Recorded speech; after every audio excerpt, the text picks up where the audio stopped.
That's a good thing. Yeah, I'm pretty interested. That's a good thing. I bet you. Yeah.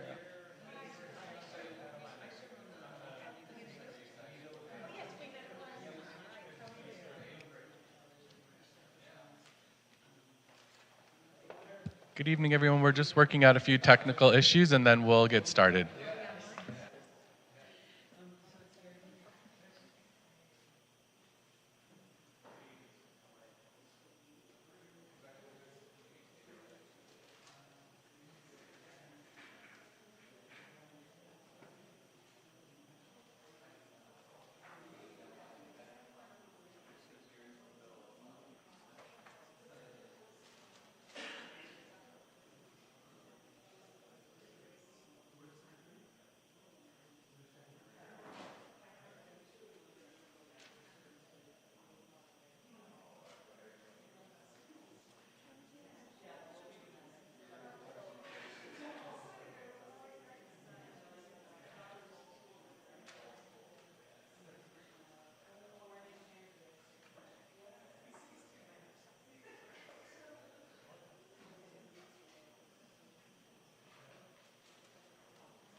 Jessica? We're not able to sign. We're not able to sign in. No.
The meeting of the Business License Commission is called to order.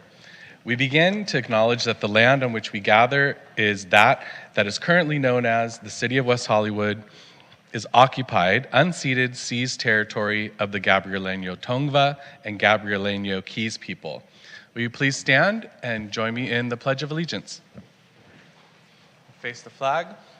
I pledge allegiance to the flag of the United States of America to the republic for which it stands, one nation, under God, indivisible, with liberty and justice for all.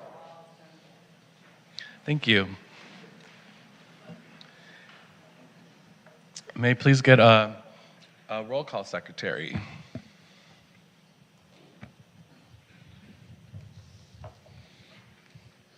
Hi, good evening. Commissioner Eng, Here. Commissioner Hang, Here. Commissioner Lowe, Present. Commissioner Saltzman, Here. Commissioner Yusupov, Present. Vice Chair Eisenberg, Chair Vulin. Present. We have a quorum. Thank you. Item number 4, approval of agenda. Are there any changes to tonight's agenda? There's none. Okay. Do I have a motion to approve the agenda? Commissioner Saltzman, Move we approve the agenda. and a second by Commissioner Yusupov. Can we please get a roll call? Just correction, motion by Saltzman and second by Yusupov? Is that Yes. correct? Okay, thank you. Commissioner Eng, Commissioner Hang, Yes. Commissioner Lowe, Aye. Commissioner Saltzman, Yes. Commissioner Yusupov, Yes. Vice Chair Eisenberg, Chair Vulin. Aye. Thank you. And item number 5, approval of minutes from March 7th, 2023. Are there any changes to the minutes? Commissioner Hang first, and then we'll go to Commissioner Ng. Thank you, Chair. Just on bait stamp page number 10, the bottom paragraph, motion by Commissioner Yusupov, seconded by Commissioner Ang. I was the one who seconded that motion. I concur with that. Okay. Anybody have anything? Okay. And Commissioner Ng?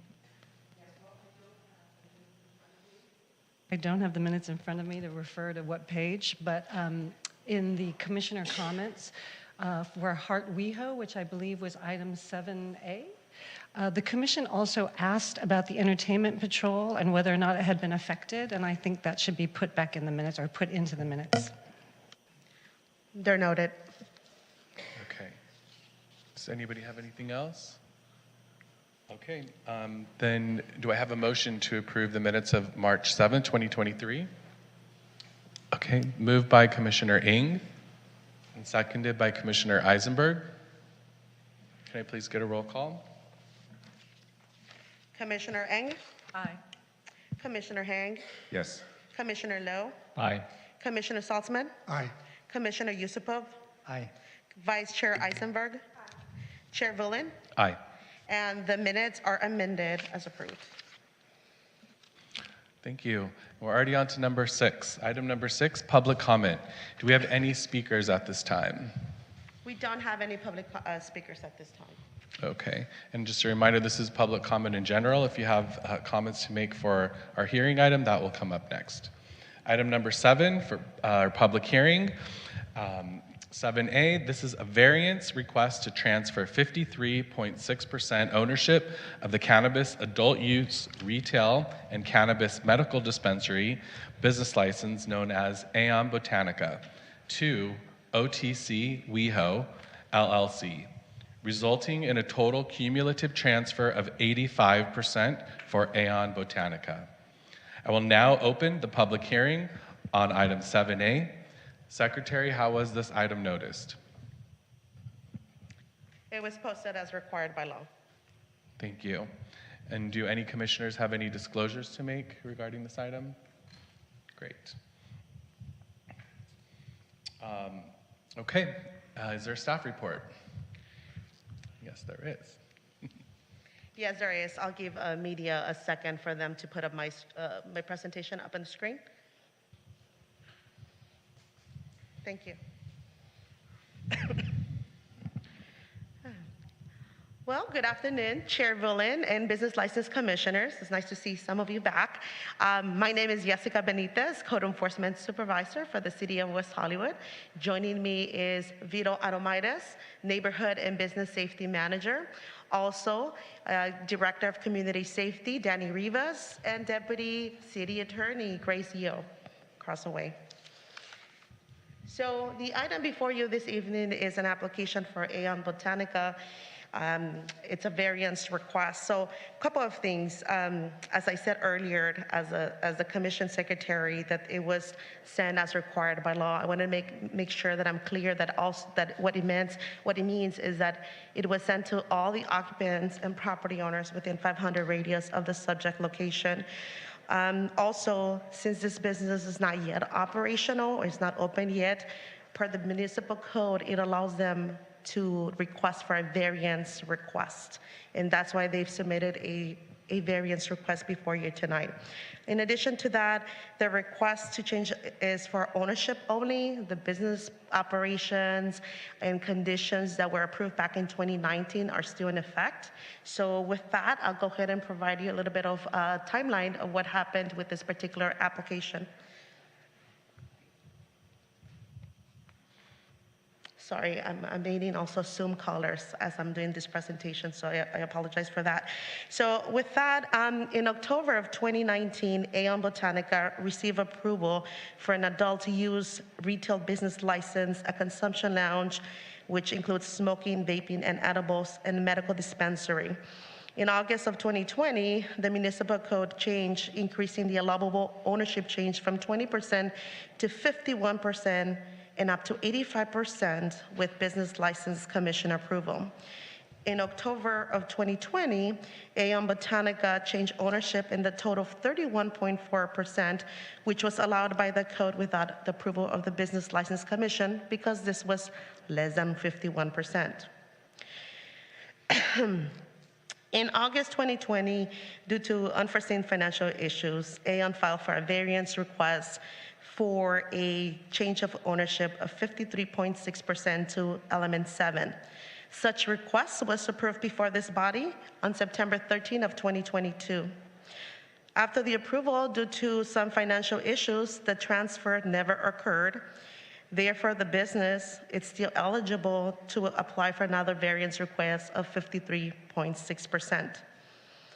In October 2020, the secured lender filed a lawsuit against Aeon Botanica, and the Superior Court appointed Mr. Ryan Baker C. Douglas of Wilson & Company as the receiver to take control of all the licenses of those 3 licenses and engage a buyer to purchase this business.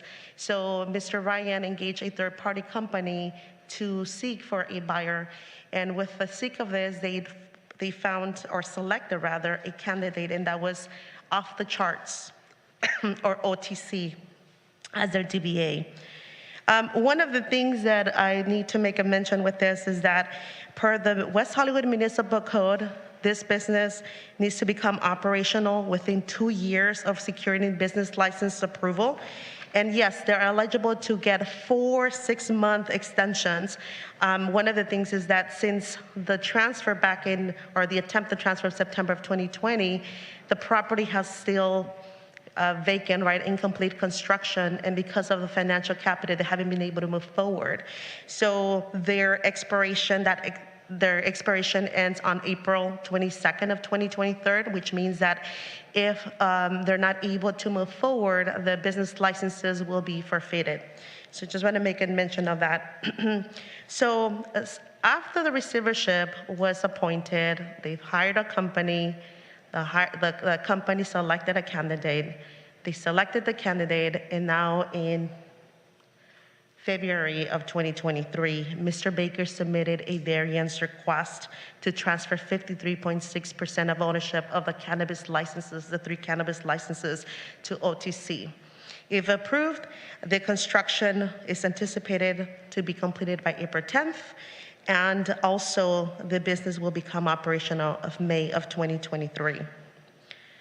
So with that, the West Hollywood Business License Code requires that new business owners meet these 4 criteria, which are shown on the screen right now. And I'll go over it on each criteria. First, that the same standard of business operation will be maintained. Well, the same business model will continue for the 3 business licenses. Mrs. Youssef will manage the wellness program and serve as a community engagement director. The owners operate 6 dispensaries throughout Southern California and will maintain the same business model. The second criteria is the proposed ownership brings cannabis experience as well as financial capital needed to execute the business model that was approved by this commission back in 2019. Mr. Norman Yusuf is the owner and the CEO of OTC. They own 13 cannabis licenses in California, 6 which are operational, and they include retail, delivery, and consumption. Other locations are scheduled to open in the second quarter of 2023. Also, they have other dispensaries under constructions in out-of-state, New Mexico, Michigan, Mississippi, and New Jersey. I need to unmute someone through Zoom. In addition to that, their team brings 30 years combined of experience in the cannabis industry. On the screen is just a name of the individuals that are part of the management team. Is Ms. Darlene Yosef, Kika Keith, and Sean Maddox. The applicants are here and they'll provide a presentation as well, and they'll go more in depth as far as their background. The third criteria is the request being made tonight is in alignment with the municipal code. Outside of the changes of the ownership of 53.6, the business model remains the same as what was presented back in 2018. And lastly, the fourth criteria is that the findings and supported issuance of the license can still be made. A, they will maintain the same business model that it was approved by the commission. Back in 2018, it was what was approved in the pre-screening application. In 2019 is when they got their business license approvals before this body. The other is that all of the managers and the owners are 21 years of age. Their licenses have not been revoked, suspended. The prospective managers have passed a background check. And lastly, this particular location continues to not be in a sensitive location. So that is the fourth criteria. 1 second.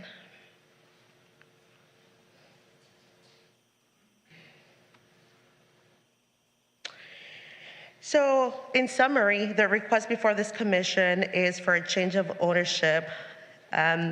Only the licenses that were granted before this body back in 2019.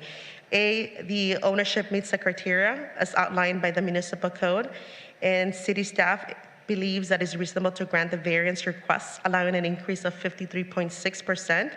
In addition to our due diligence, we've contacted those 6 cities that this operator has current dispensaries. When we first drafted the staff report, we couldn't get a hold, and on the staff report, there should be a correction. It says County of Winter Haven, but they should have said County of Imperial, where Winter Haven is located. Since then, we were able to connect with Winter Haven staff, and they've reported no negative issues, as well as the other cities where they have operations. So with that, we believe as a staff that to grant the variance request to the applicant, and we're available for any questions you may have. Thank you. Okay, thank you. At this time, I'd like to invite the applicant to come forward. You'll have 5 minutes to make your presentation. Oh, actually, I'm sorry, one moment. You're right, thank you. Do any commissioners have any questions first for the staff? Give us 1 second. Okay, we can, if you have questions after the applicant, when we have our time, we can ask at that point as well. So please come forward, thank you.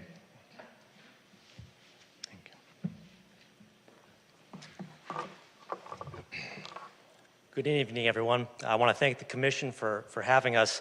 My name is Ryan Baker. I am the court-appointed receiver for Aeon Botanica.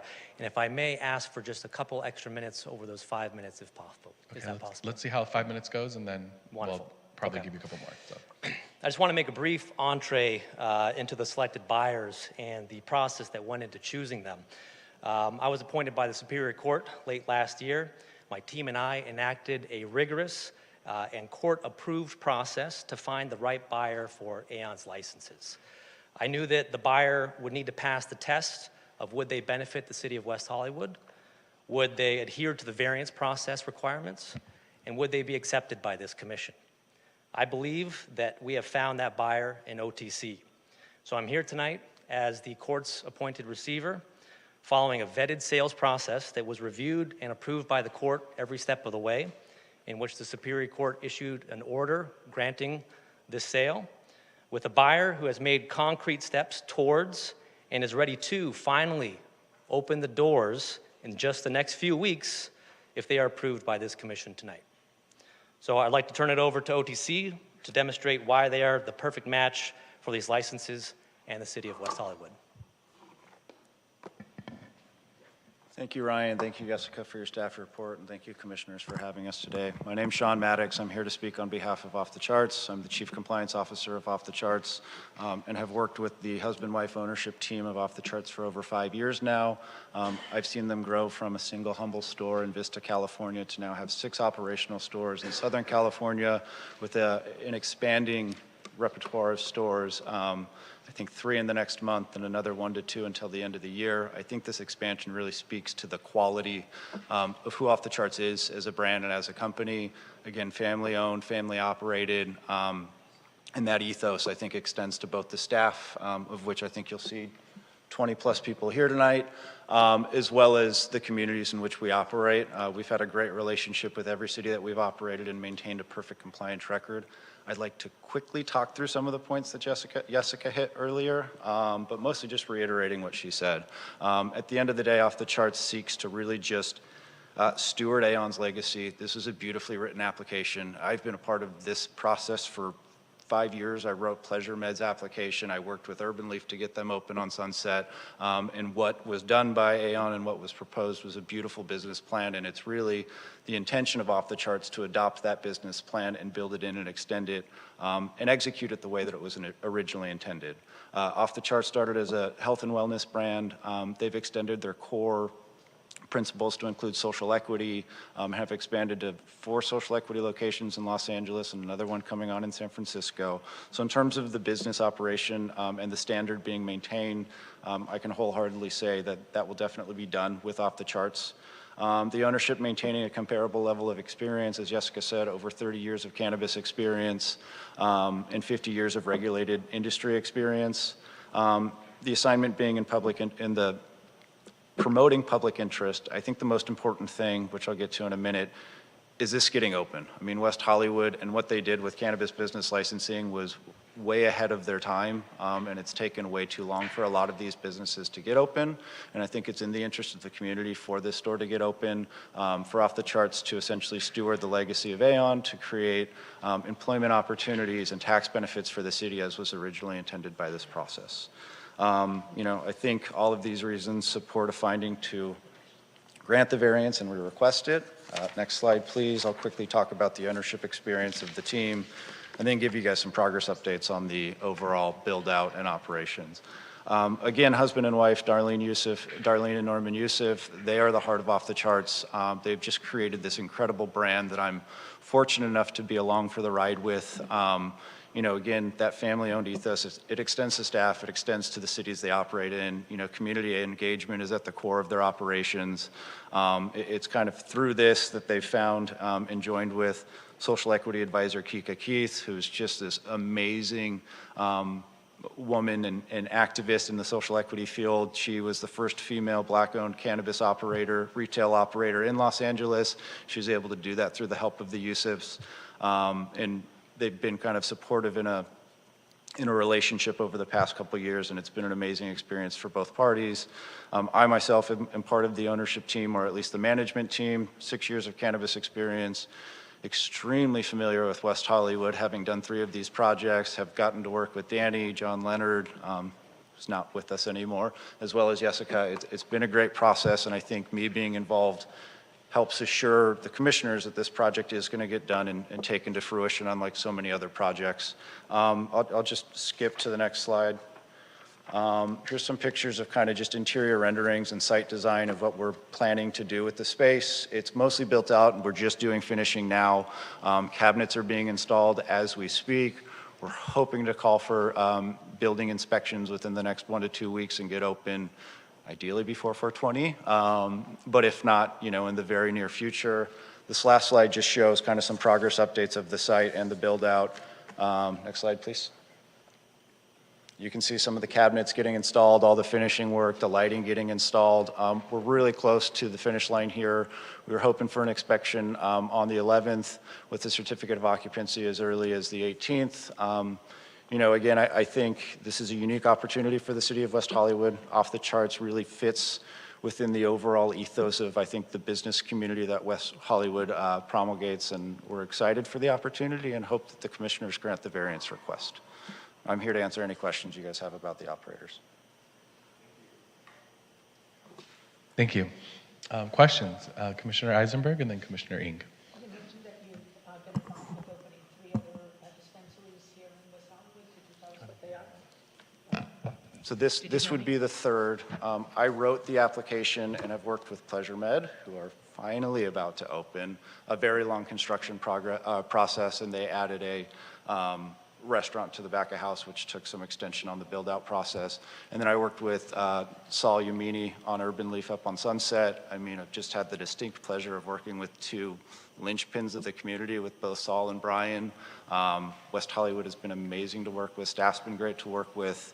Again, having written the applications from Brian, having sat in on Adult Use Retail Association board member meetings for years, I'm happy to bring the Yusufs to the city. The 2 owners here are actually residents, which I think is coincidental. They moved in about a year ago and had this opportunity.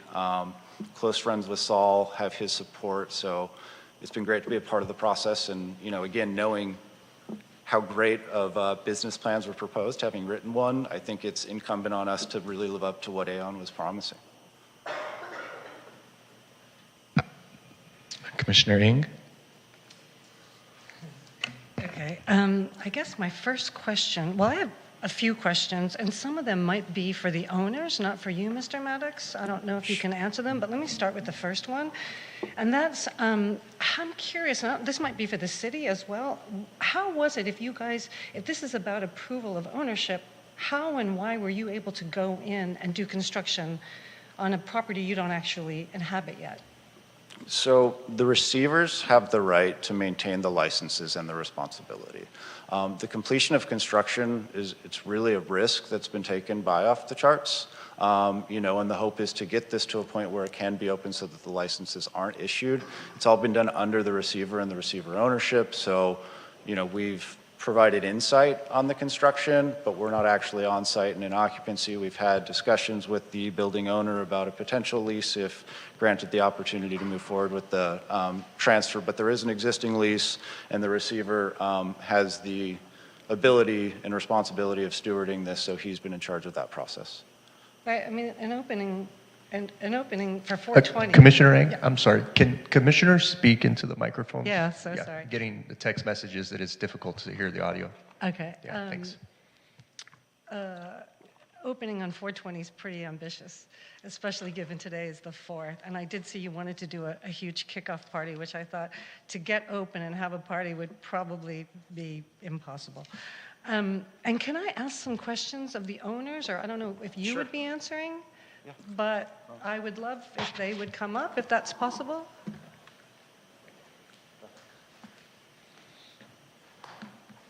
Good evening, Mr. Yusuf. Thank you guys for having us. I'd be curious to know what part of WeHo you guys are living in? Santa Monica 7316. I mean, don't tell me the address, but like mid-city, east, west? Honestly, I'm not too sure with what it's called, but we're right by Poinsettia Park. Oh. The closest building or closest. Well, wait, lot to Poinsettia us. is actually in Los Angeles, but that means you're on the east side of WeHo. I'm not Yeah, sure. that would be considered east side of the Yeah, city. yeah. Yes. Because I live on the east side, so that's why I'm familiar. All right, and then I deeply appreciate that you're family-owned. I know that that's kind of a rarity in cannabis. Mrs. Yusuf, I know you wanted to take over for Nicole Fox. I actually do have some familiarity with what Aon was trying to do. So I'd just like to ask about your training or your, I guess, your health practitioner background. Currently, with the businesses that we currently have open, I mean, for me, when I came into this, I was just supporting my husband's dream.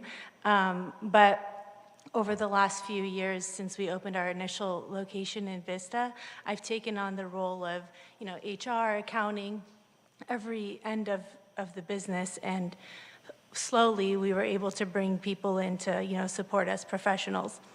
But on a day-to-day, I'm assisting with management, I'm assisting with HR, like I said, accounting, all aspects of the business. Okay, I was curious about the healthcare aspect, but okay. And then, yeah. To speak really quick, we have been in communication with Nicole and are trying to use her as an advisor to kind of steward the health and wellness focus that she was bringing in. So there's been ongoing conversations there, and we don't have the same background as her, but again, same experience in focusing on health and wellness and product offerings and things of that nature. Okay. And then some of in your deck, I noticed that you made the statement that you're the only healthcare practitioner-owned customer-facing or dispensary owners. My understanding is that healthcare practitioners who can refer, just to clarify, cannabis cannot be prescribed because it's still Schedule I, but it can be medically recommended. My understanding is that California law prevents healthcare practitioners from owning dispensaries, so I was curious about that statement. I'm not sure. So 15% of the ownership stays with Aon, and that statement goes back to Nicole Fox and her experience there. I don't think it's a healthcare practitioner in terms of a medical doctor or a recommending doctor, and I think that's where the regulations cut the line. So I think a medical practitioner can own, but they cannot own one in which they make recommendations to. But the inclusion of that on the deck is a vestige of the original ownership of Aon, which stays on for the next 2 years. Okay. And then, I don't know if Kika Keith is here, but I noticed the focus on social equity partnerships. That's fantastic.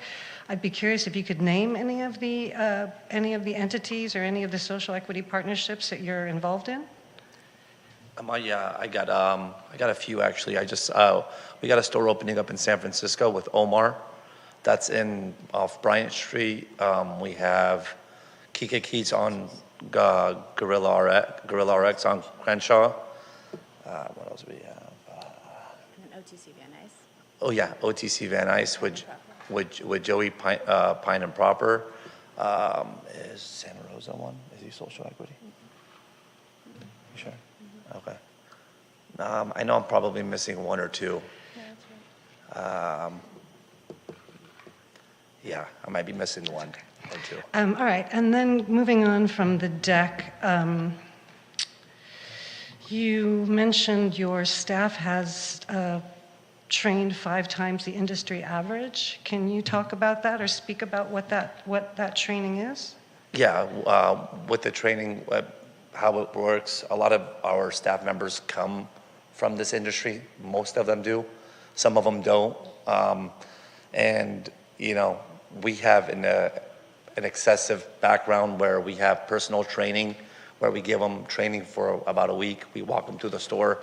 Our concept of a customer coming in, it's that one-on-one where they're not just left alone. So you can't walk into the retail without getting attended to. So it's that, that one-on-one connection from the beginning to end.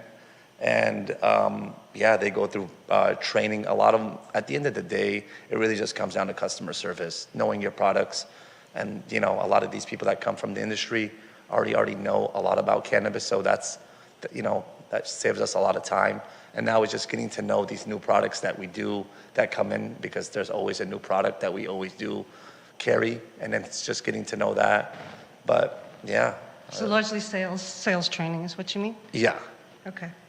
And then you mentioned that you have the capability to place a customer with a cannabis nurse for a free 15-minute phone call. Can you speak of what entities you're consulting for medical advice? And that again goes back to Nicole's experience and her so she wasn't able to make it today. I think she's calling in, but just her involvement in stewarding of that process, the connections that she's made, and that's a commitment of us on stewarding the original business plan of Aon and working with her to ensure that that's maintained as part of this business. Okay, I think that might be it, but why don't you move on? I'll see if I have any more questions. Okay. Thank you, Commissioner Heng. Commissioner Heng and then Commissioner Eisenberg. Hi, thank you, Mr. and Mrs. Youssef, for coming. Thank you for the presentation.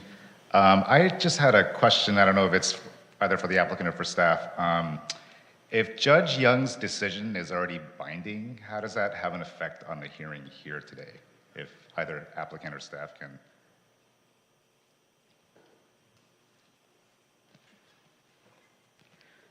The receiver will come forward. I'm happy to address that. The court order was to approve the sale, but it is not an order for the City of West Hollywood to follow, meaning it was an approval for the sale, but the City of West Hollywood is able to make its own decision. But I think it's also showing support that the court has reviewed and believes in this process, but didn't want to impinge or infringe on the City of West Hollywood and make an order directing the city to do anything. Thank you. Commissioner Eisenberg? I want to thank you all for your presentation as well. Am I on? No? Okay. Are you saying Nicole Fox is still involved with the operation? So per the 15% ownership requirement, she's still an owner under the org chart. And then we're having ongoing conversations about having her as a continuing consultant, mostly to take over a lot of the connections that she built in trying to launch this business over the past 5 years and trying to pay homage to the business that she created and envisioned. So yeah, we're planning on bringing her on in a consulting role. It could be something long-term, but we're really just navigating that as we launch the operation. Okay. Mr. and Mrs. Youssef, I just welcome to West Hollywood. I hope you enjoy your time here. Can I ask, I hope this isn't a problem, whether you own or rent when you moved here? Do you own or rent? Commissioners, if we can try to keep questions pertinent to what the request is to approve a variance, not just random questions, but unless you have a reason, then maybe explain that reason first. I'll tell you what my reasoning is. When we were looking at Element 7, when they were looking to buy in, they also, like you, had about 5 dispensaries that were in business approximately the same amount of time that you are, and they were also talking about extensive expansion. You mentioned quite a number of other stores that you're hoping to open in the next couple of years. One of the concerns we had was whether they were moving too fast, whether they were getting out, just moving too fast, or whether they would be able to control their operation. And now, considering this is financial problems, they weren't able to follow through. They had mentioned they had a $2 million commitment that they were making for the operation for Aon, and clearly that didn't happen, which is, I'm assuming, how it ended up in receivership. So I'm wondering about your finances, and the reason I asked about owning or renting is because I'm curious about your long-term commitment to West Hollywood, and whether you just moved here to go through this process of opening the dispensary, or if you're having a long-term commitment to the city. And also, I'll let you answer that in a moment, but I'm also wondering about all these different operations that you're getting involved in, which are all over the country, not even in California. And who is managing all these operations? Who is overseeing on a day-to-day basis the 5 places that you have open already? And I thank staff for checking all of those. That's always been an issue of mine, so I do appreciate that you did some background investigation on how the operations have been going, and I'm glad to hear that there have been no problems. Congratulations on that. But that is, you are all over the state, San Francisco, Vista, Whittier, Wintergreen, whatever it is. So I'm just wondering who is supervising those on a day-to-day basis. I assume you'll also be involved in supervising the one here. And how are you, what is happening with all those other dispensaries you're talking about all over the country? And if I could just intervene quickly, Commission. So the applicants can certainly speak to finances and business-related operations. Applicants do not have to answer in terms of whether they own, whether they lease, or whether they are residents or where they live within the city of West Hollywood. So I just want to make sure that the entire commission's aware of that. Deputy City Attorney is here as well to clarify anything for the commission, but if we can stick to the business activities, the operations, and of course, finances, that's certainly something that the applicants can speak to. Yeah, finances was another question that I had. If I could ask what your overall revenues are or have been in at least last year, maybe a little indication of what your projections are for the 5 or plus 6 with Aon, assuming you open that, and how the financing is going to happen for all these. I'm curious about the other places as well, as far as your overall business plan, and concerned about spreading too thin. We have 6 stores open, 5, 6 stores open. They're highly all profitable. So everything that we make on a monthly basis, that's when I take my dividends from each business, is highly profitable, where that's sustaining, and I do pretty well. I'm a developer, so I've been doing that for 10 years now. So I've been always in real estate. That's kind of how, ironically, I got into this cannabis industry. So I do pretty well financially. So I use a lot of my own money. If I am in a bind, or if I just say, hey, I don't want to use my money, I go after my 2 investors that I have that ride with me on some of my licenses that I have, that I ask them for, if I ask them for any dollar amount, they write me a check. I haven't had to use that in over 2 years now. But when it comes to, liquid financials, we're pretty well off. Did you report a tax return on OTC last year? Yes, we did. Could you give us an idea of those revenues? She probably has a better understanding than I do on those. Luckily, the state has allowed us an extension until October for this year. But just to give an idea on our monthly revenue, just on our businesses alone, we're at about $700,000 a month. $700,000 a month. Correct. Okay, so I assume over $5 million for the last year, Correct. reporting roughly. And I would like to answer that we are, Yeah, $5 million. Excuse me. yeah, okay. Our Vista location was our first location that we had opened, and that was kind of, my husband calls it our baby all the time, and it's because that's the business that has kind of helped us grow the most. But from that location alone, we pull about $500,000 to $600,000 per month, and we've been doing that. And is that all profit? Or Correct. how much of that is profit, All of it. percentage-wise? Well, it's 100% profit? That- Yeah. 500,000 profit. Our taxes that we pay to the city of Vista every month is at about close to $200,000 per month. And we've never missed a payment, we've never been late, ever. And then same with the CDTFA. We pay them about $200,000, a little bit more than that per month, just from Vista alone. Again, never missed a payment, never have been late. Our sales are close to $3 million a month, just at that location. And, we live conservatively. We're a small growing family. We have our 3rd child on the way. Congratulations. And, thank you. And we've just been trying to grow this, He's the type of person that doesn't know how to stop. And I'm just, working at my desk at home and trying to do my best to support him and grow our family.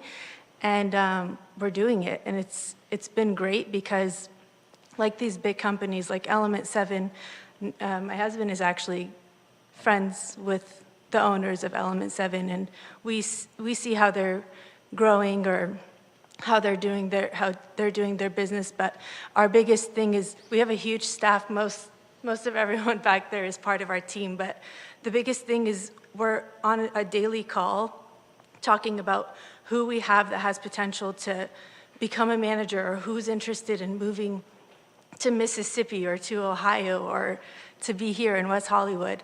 And we have such loyal and motivated people on our team. That, I think, is the biggest reason why we've been able to grow. But I think that the reason for that success is because him and I are so hands-on, where normally you'll see, someone like my husband, who's the CEO of a big company, wearing his tie and his suit and tie, and maybe isn't even here. He's extremely hands-on all day, and so am I. Okay. I Can hope you that speak? answers your question. Thank you very much. Well, the second part about the expansion into the other states, Oh, I'm yeah. curious about. So, I mean, sorry. The question is just how we're going to do it? Yes. Yeah. I mean, So- 5 is a lot right there. And it's a full, I mean, it's a lot of work. Yeah. But you're living here in California, it's local for you. Yeah. But you're talking about Mississippi Yeah. and some other states that are not close here. Yeah. Where? Yeah. We have 2 managers at our Palm Springs locations whose family are from New Mexico and had been wanting to move there for so long. And now that, you know, this is just a coincidence that it happened, but now that we're opening these 2 locations in New Mexico, they have an opportunity to go be close to their family. We're not going to hold them back. We're, if anything, honored for it. In Ohio, we have 2 managers in Vista that asked if they could go there, and we said yes, of course. You know, we have these locations, and we have people ready to go. And the cool thing is that not only are we sending people there and we're hiring from within, but they go out there with ourselves. We go out there for a few weeks as well, and they build the team with people that are based out of Ohio or Mississippi or New Mexico. They build this big team that's from there, and then, you know, we gain more team players, people that are part of the team. So can I ask you if your involvement with these other states is really more of an investment in these other operations as opposed to your hands-on daily supervising? No, we're hands-on in every location and plan to be. Yeah, they're all the same. Okay, Sean, if I could ask you, are you also a partner in those ventures? You're an owner in Aon, I guess, in this. Yeah, I this am. one? I'm Chief Compliance Officer, and I mean, part of the reason they're able to do what they do is the family-owned aspect, and really every staff member is a part of that family. We've got standard operating procedures, we've got training manuals, we've been able to expand, we've been able to promote from within, and overstaff prior to opening stores to make sure that we have managers that are trained that can be sent to the stores. But yeah, I'm fortunately or unfortunately tied with these guys, and I'm everywhere with them. And as an attorney and compliance guy, it's on my end to adapt standard operating procedures to make sure that we're compliant with new states. The industry is not uniform across the board. California has some of the most stringent standards, so the staff that's trained here is able to go to other states pretty seamlessly. You run into states like Ohio that have some higher, you know, regulations, and those get built into the standard operating procedures and relayed to staff. So it's somewhat of an organic process. I've been with the USIF since store 1, and I'm along for the ride, and I've been amazed at what they've been able to do. I mean, their hands-on-ness, I think, is what's allowed them to do this. Norman used to work the retail floor in Vista. He'll still get behind the desk every once in a while just to show people what he does. You know, and when they say that they're hands-on, they'll be visiting these stores. You know, you can't spend a month at a time at 15 stores, but they'll be checking in, and we have a management staff that's been training. We have regional managers that are being hired. And to their point, I mean, they've invested everything in this. They're not Element 7, you know, getting a bunch of investors to do this. They do this as organically as possible, and this is their commitment. And I'm proud and happy to be a part of it with them. Can I ask you, do you remember, or maybe this is for staff, what percentage of ownership Element 7 had? I think, I can't remember. Ryan might know. I believe that Element 7 was requesting a transfer of 53.6%. And if I can assuage, I think, some of your earlier concerns, Vice Chair Eisenberg, as part of the due diligence process of the receivership to find the correct buyer, I required that proof of funds be provided to ensure that they could not only close on the transaction, but perform on the construction and opening. So I've reviewed proof of funds. I've also confirmed that sales at the Vista location are $35 million a year. And lastly, we do have a hard deposit with the receivership from the buyer that is non-refundable unless the license is not transferred. So that demonstrates their commitment to opening this, unlike Element 7. I know that was a concern. Now you're saying Element 7 had 53%, but they're asking for 85%. Can I ask why you didn't just find perhaps two companies one for the 53% and the other for 85? Because I think Sure. that's the variance that we're asking for, right? No, the variance before you tonight is for 53.6%, which is the same amount that Element 7 had requested last year in 2022. So what happens is that each venue or each business is allowed to transfer up to 85%. So Aeon Botanica did a transfer 31.4 sometime in October 2020 plus 53.6. That's a combined total of 85%. So what you're looking at is 53%, actually? Correct. For tonight. Okay, all right. Thank you. Thank you. That's it. Great, thank you. Okay, Commissioner Ng, one more question. And this may be for the Yusufs again, but I'm wondering what neighborhood outreach or what neighborhood relationships you plan to execute with that particular area surrounding the dispensary? I think the community benefits portion is a work in progress. This is a new project for us. We really have only been on since February, but I think that really deals with talking to the community and figuring out what they need. Genevieve over at the chamber, you know, some of the business stalwarts that I've worked with in the past. It's hard to say in 30 days that you can come in here and figure out what the city needs, and typically in cities it's a collaborative process. It's tough because we write applications all the time and it's what's your community outreach and benefits, and you say one thing on the application and then you get there and you're like, I was so far afield, I don't know what I was even talking about. Obviously, there's some core principles in West Hollywood that we'd like to contribute and speak to, but I think that that's really just an organic process of coming in and operating and talking to the community stakeholders who know where to go, as opposed to just trying to enforce ourselves with such a short time. So I think with giving you the broad answer, it's really just based off of the feedback we get from the community. Okay. Are there any questions? Commissioner Yusupov. Yeah, I have a couple of logistical questions. So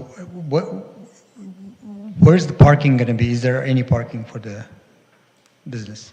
Dedicated parking? Yeah, I believe there's 8 dedicated parking spaces on the side of the building. How many? 8. 8. And the operation hours from what time to what time?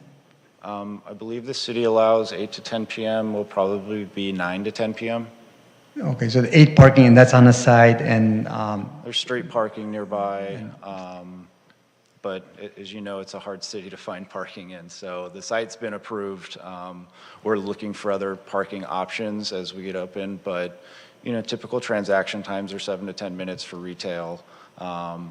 If and when the lounge gets open, you know, there's probably some more wait times, and we've got a little bit of time before that happens. So, I mean, obviously parking is important for us as a business and something that we're exploring. and is there a back alley access to the business? Yes. And is that used for customers as well? Can I chime in on this? We were considering, I think we are going to, I don't know what the approval process on this is to get valet there too.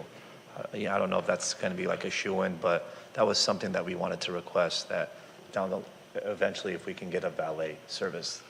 You know, I got a store in Van Nuys that we just opened up, and it only has street parking, and it's, you know, it's because now we're working out a deal with the lot that's right next door.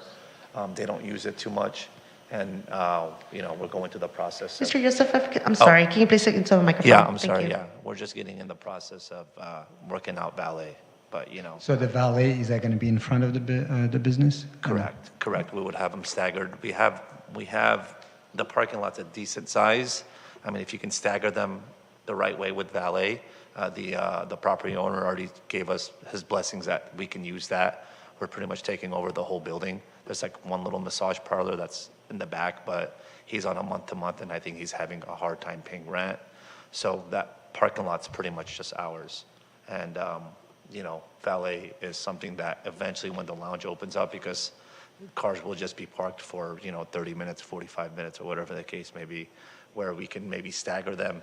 And we do have that back alley against our building, you know, just to keep it on the side. But, you know, I think there's enough parking even on the street.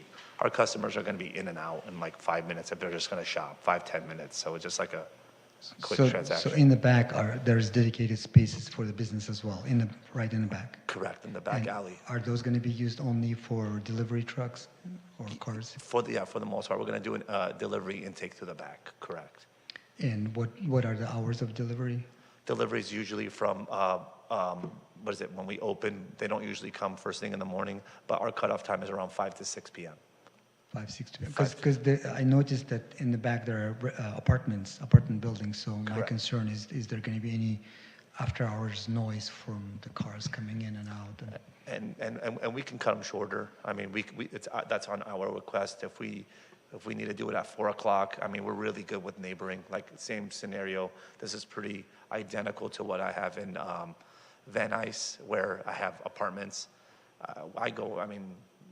We literally go around shaking everyone. I can tell you every apartment in the back for the most part what their first names are, because I'm that type of guy that I had a complaint, not even a complaint, when a girl that lives on the other side, we have these alarm systems where we put them around the building. If God forbid someone passes the imaginary line, she goes, hey, it's a little too loud, and we just lowered it for her. And she literally said, I can give you the biggest hug right now. And she was really sweet. She came in about 2 weeks ago. So I'm not here to make enemies. We want to make sure, everything's compliant. So, if that's going to make them happy, and we're going to do it. We're not going to sit there and, be stubborn about it. I'm here for them more than us. So, and that's pretty much it on that aspect of it. So you don't think the delivery is going to happen before 8 a.m. or after 5 p.m., you said? For the delivery intake, Or anything that can disturb the neighborhood. yeah, I mean, I can cut it off at 4 o'clock. That's So, really. yeah, and I'm sorry to interrupt. I just want to add that the business model and the licenses were approved back in 2019. And I know that one of the ideas for parking, they have adjacent parking just to the west. And also one of the things they're going to look is, as I mentioned, valet parking. Also, we have an ordinance in the city that they cannot do delivery before 8 o'clock in the morning. So that is something, because they're adjacent to residential, that the business would have to adhere. So they will be adhering. If this request it's approved, the new business owner would have to adhere to the conditions in the previous resolution. And so is there a condition that they cannot use the back alley for pickups and drop-offs by customers? Per municipal code, they're not allowed. They're not cannot get deliveries before 8 o'clock in the morning, for our ordinance. What about customers trying to pick up the product after, like They have parking in an alley? And I think you're referring because of another similar establishment that we have in the area. They have parking meters, and I think that's one of the things that they want to explore, is to get the reserved parking area at the front of the business. The approved hours for this business operation is from 8 o'clock in the morning to 10 p.m. and the consumption until 2 o'clock in the morning. Potentially, can customer come at 10 p.m. from the back and pick up an item, or? Then that is something that, of course, the business operator would have to put restrictions that, no members of the public can use the rear door. And if I can just also just add to what Jessica had mentioned, what's before the commission this evening is the transfer of ownership. What is not before the commission this evening is any of the already approved conditions of approval that have gone before the Business License Commission. That is not before the commission this evening. So the transfer of ownership, if approved this evening by the commission, would have to follow those same conditions of approval. I don't know, and Jessica could probably correct me if I'm wrong, I don't know whether or not the commission did request that the business license renewal come back before the commission or not. But that would be the appropriate time and place for the commission to discuss making any potential changes. But I just wanted to make sure that the commission understood the intention of the item before you this evening, again, is not to focus on the conditions that were already been approved. It's regarding the transfer of ownership of 53.6%. Mr. Chair and members of the commission, I'd just like to dovetail into what Director Rivas just mentioned. The consideration tonight and staff's recommendation is focused on the 4 conditions that have to be met by the city for the transfer before the commission tonight.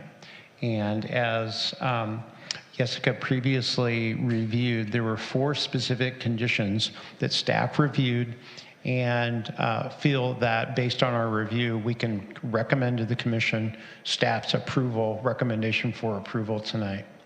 So the previous conditions, as Director Rivas indicated, for the license remain in effect and carry over now into the transfer. So the transfer is a transfer of ownership. It does not alter the previous conditions that were applied for the original permit. If you have the packet, it's on page 16 and 17 what the 4 conditions are, if you need to review that. So do you have a question regarding those? I have a question and a comment. I'd like to make the comment first. Comments, we can make comments during our deliberations after. Okay. This is just questions for the applicant. Okay. So within the licensing that Aon has, there's no delivery. So any delivery drivers would be leaf, I don't know, whatever. I don't know why I can't think of any delivery. It'd be third-party vendors dropping off distributions. It wouldn't be our delivery vehicles. So in other words, it's a little bit trickier to control who's not your employee, but you won't have delivery as part of your license. Correct. It's not part of the license package. And then I heard you mention when Commissioner Yusupov asked about parking, it seems that retail will be open first. Then when do you anticipate the lounge would open? We're working on it. Retail is kind of the priority, but we have to get them all open soon. Otherwise, we would forfeit the licenses. I think we have one more extension, which could go to October. We're hoping to open the lounge, ideally before Pride Month, but sometime in the summer, if we get the extension. Okay, thank you. Okay, are there any further questions for the applicant? Well, I do appreciate the receivership's balancing his obligation to fulfill and also to choose an owner that would be suitable for the city of West Hollywood. I'm curious, this is a more qualitative versus all the quantitative questions that have been asked tonight. What attracted you to this specific business?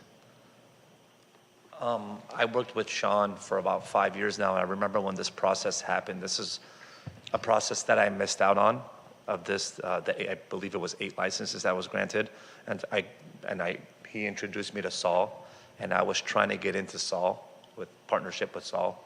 He had a little bit of complications with his little. Are you reference Saul Yumimi? Yeah, with Urban Leaf, and then ideally, I own a lounge. I do own a lounge in Palm Springs, and West Hollywood is completely different than Palm Springs. It's more upscale.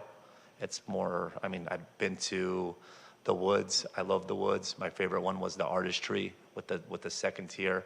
And having one of these licenses this is, with all the stores that we have, this is the flagship store, will be this one in Santa Monica. So I know what this brings, and this is something that I always felt like got away.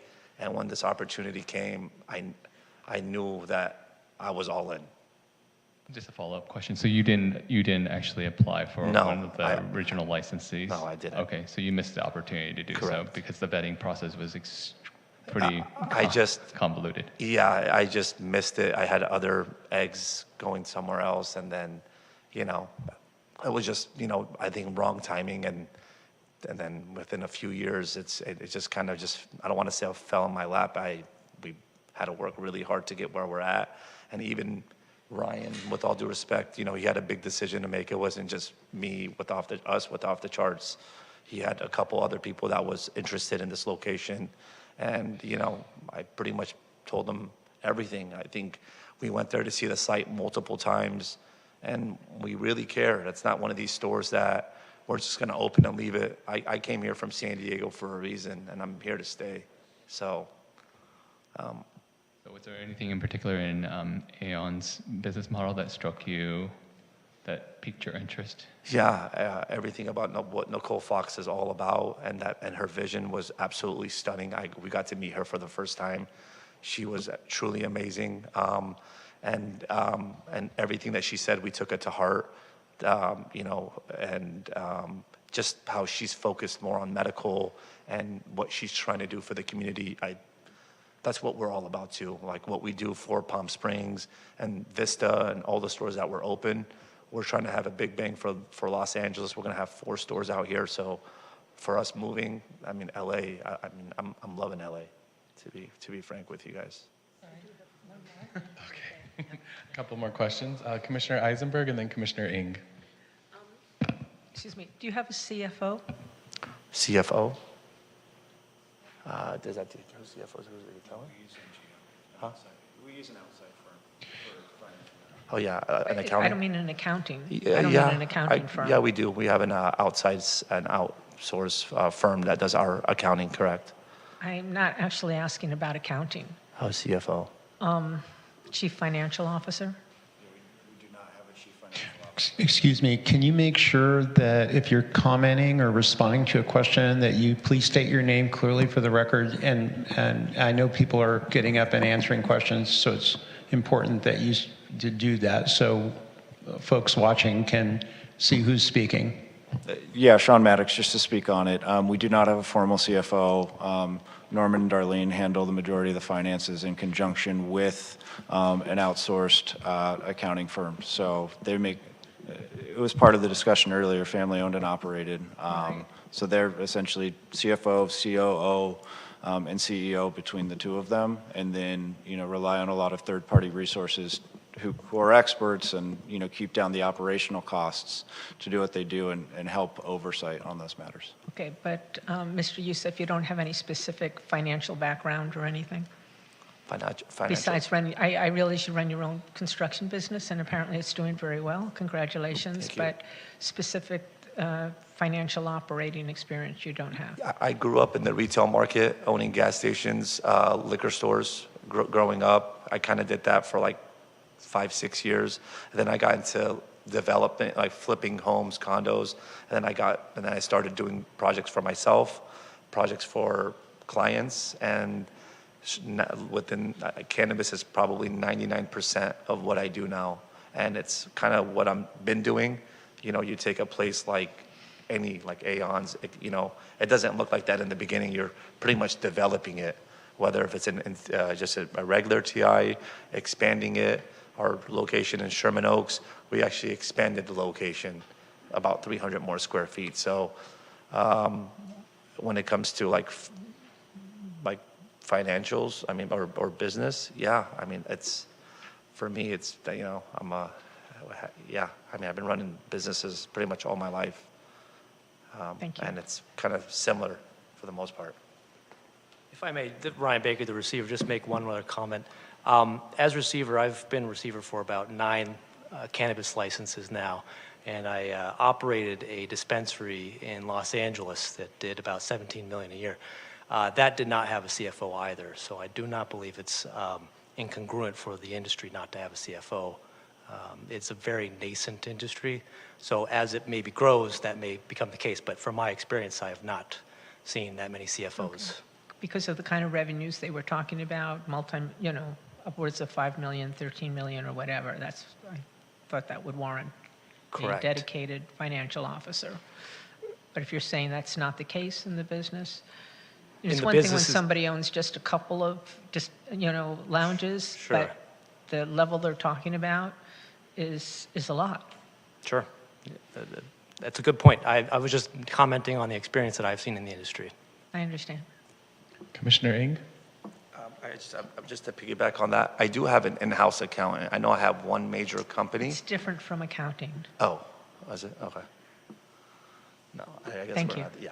It's all All right, I'm curious, in your artist renderings, it all says off the chart. You are then adopting that name? You will not be keeping Aeon or having any signage that reads Aeon? Realistic, yeah, it's going to be an off-the-chart store. There's a few things in there that she already has where there's some like lightings that have like the letter A in it.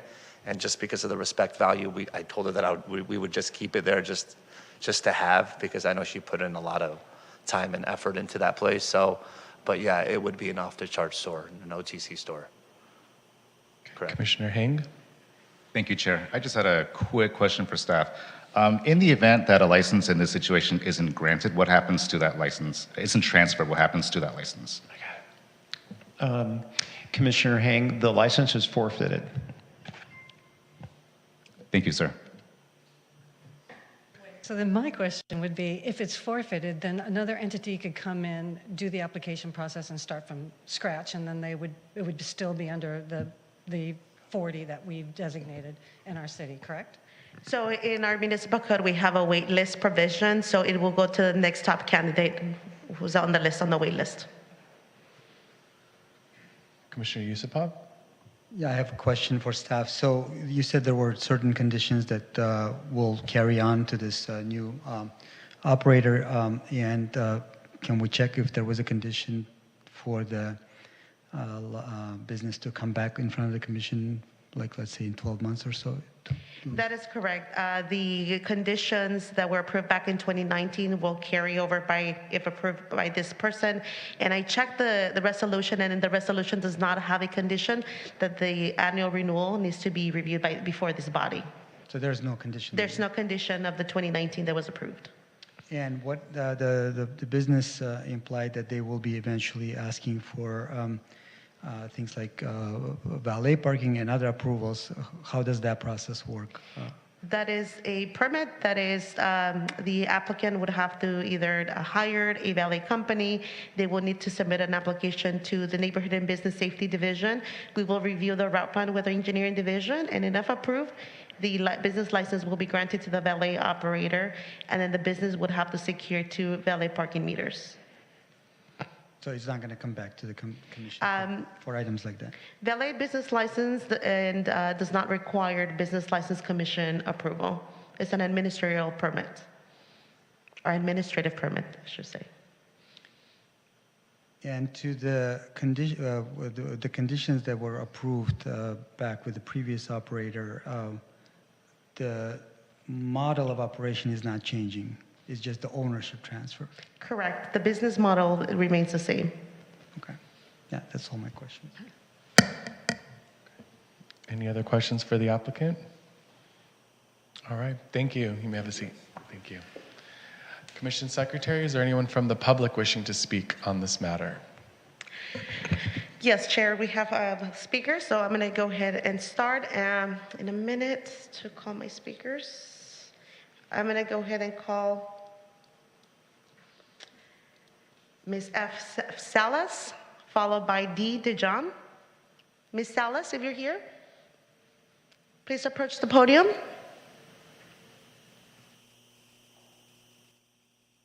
Okay, going once. Let me go ahead and, it's a G, you're right, G. Salas. Apologize for that.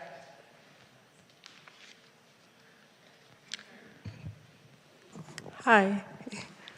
I'm one of the managers from Off the Charts Van Nuys. I've been working there since the weekend before 4th of July. Honestly, it's been a great experience. It's been really great to the community. When customers come in, we try to give them the place of like, this is their home, and they come with joy, and they leave with like such great experiences, even people who come from different places, which is really nice. We even try to take care of it like it's like our own place too. Like if we see trash, we go pick it up. We don't really like to keep it dirty. We like to keep it clean to make sure we're cool with everyone. What else? Sorry. It's just, I really enjoy it. It's like no other place you've ever worked there before. I've worked at other places, and it wasn't the same. Like the other places I worked, it just didn't feel like you were welcome or think you were going to grow there, and here they come with you with open arms. It was just really wonderful, and I do enjoy. And I'm really excited to see if this West Hollywood location is, because you're excited to bring another location for other people who are a little bit further, because you'd be like, hey, I live more over here. Like sometimes you'll hear people say like, I'm coming from there. We'll be like, oh, well, we're gonna have another location opening over there, which is exciting. Be like, you don't have to come over there because we're coming to you, which is cool. What else? This is just, I'm really grateful for working for this place, because it's shown me a lot how they've worked together as a team. Like, it's really just, it's just not selfishness, it's just more like it's just one big thing they just want to give back, which I do enjoy. It's a lot of care and love, which I'm grateful for. It's been really nice. And this is all I have to say. Thank you. Thank you.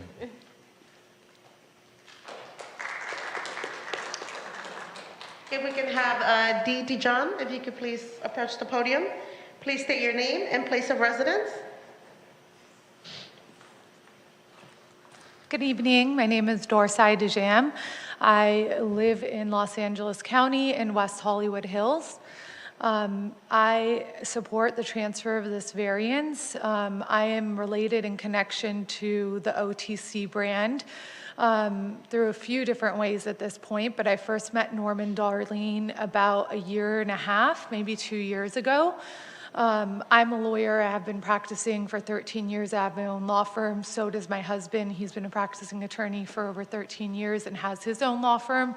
So both of us have built businesses from the ground up. We're all immigrant families that came here, and we're kind of the first children of our immigrant families to make something of this opportunity. So when I first met Norman Darlene, it was like a rare find. I was like, oh my gosh, I haven't met other people that have worked this hard.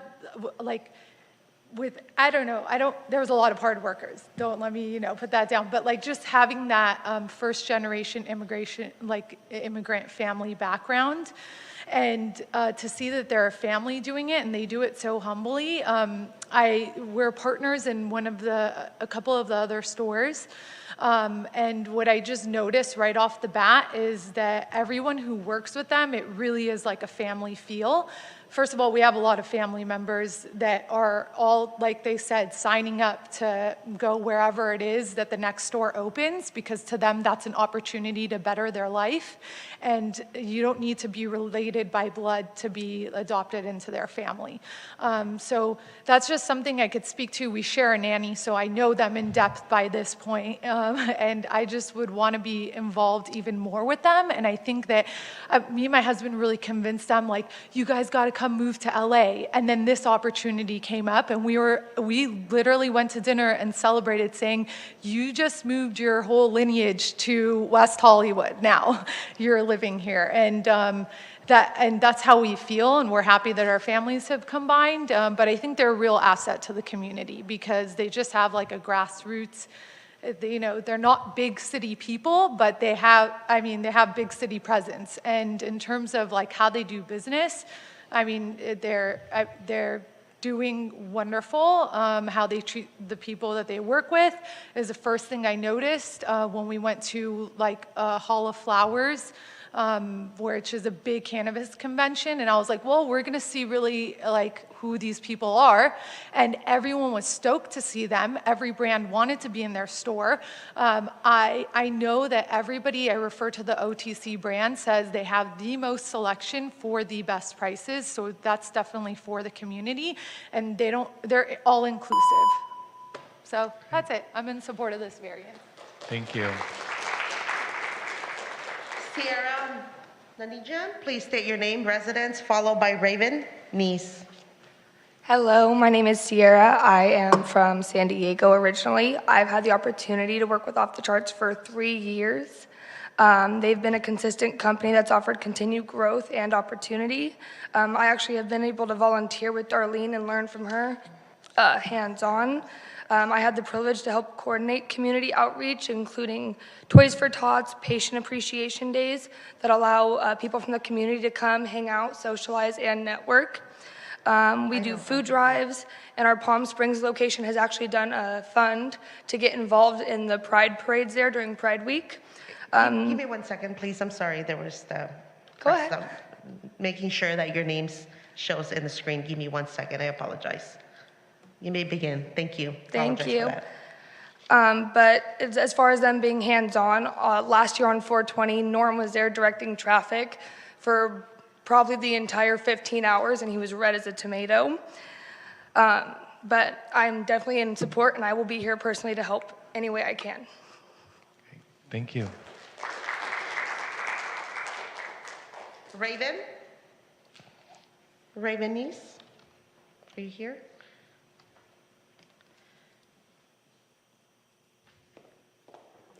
Hi, my name is Raven, and I'm in support of it as well, just because they are a huge family, just in general. They bring you into their family, like they said, even if you're not related. I've worked for them for about 3 years, and I started with Darlene and Norm working in the Vista shop themselves, just the two of them bringing in brand new bud tenders, giving them the support that they needed, being completely hands-on.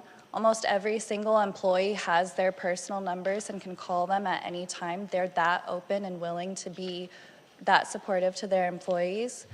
As far as like what we do in the Vista location, we do, as Sierra said, community outreaches. We do a lot of like food drives. Right now we're starting to plan more like beach activities like yoga, since the weather's starting to get warmer and it stopped raining so much. So things like those are in the process and plans just to get the community more involved, more social, environmental kind of outreach stuff, not just staying inside and being inside of a room or inside of your home, or just coming to the store to purchase stuff. We're trying to get people to also go out and be outdoors in the community. And I do think that Dar and Norm completely, they're willing to give everything to their employees, whether it's support or knowledge. They allow their employees to, like they said, go and be with their families. Much of the time, if there's anyone in need, they'll go and support them and put them in a location if they need to. They're not just the kind of business that would be like, you can find another job. They'll find you that other location to stay within the OTC family. And that's all I have. Thank you. Thank you. Valerie, and followed by Amir.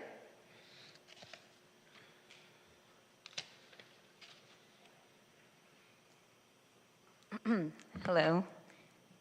My name's Valerie. I'm one of the managers at the Off the Charts location in Sherman Oaks. I was actually transferred out here from the Palm Springs location by Norman and Dar. Sorry, I'm a little nervous. But they definitely kept their promise with me as far as growth with the company. I've only been with them for about a year and a half now. And I'm out here in LA, which is, you know, definitely a different area, very adventurous. Nice, beautiful town. Between all of our neighbors at the Sherman Oaks location, everyone loves us there. We're looking forward to bringing a lot of, sorry.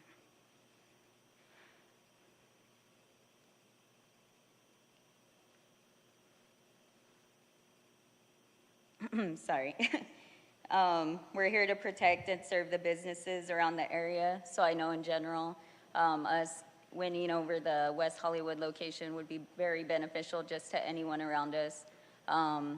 Very friendly, you know, Dar and Norman, they're definitely promising people of their word. At the moment at the Sherman Oaks location, we've been there less than a year. We're currently seeing tons of customers just coming back just due to our customer service, how helpful, how friendly we are. I definitely think we would make a very huge impact, of course, out here as well.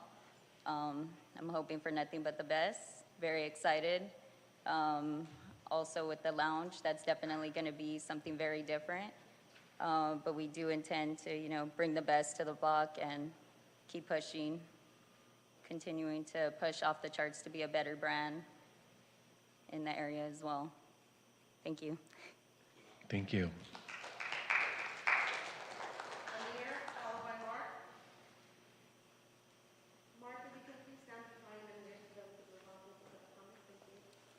Hello, thank you for giving me this platform. I'm a customer at the Sherman Oaks location, and I met Norman there.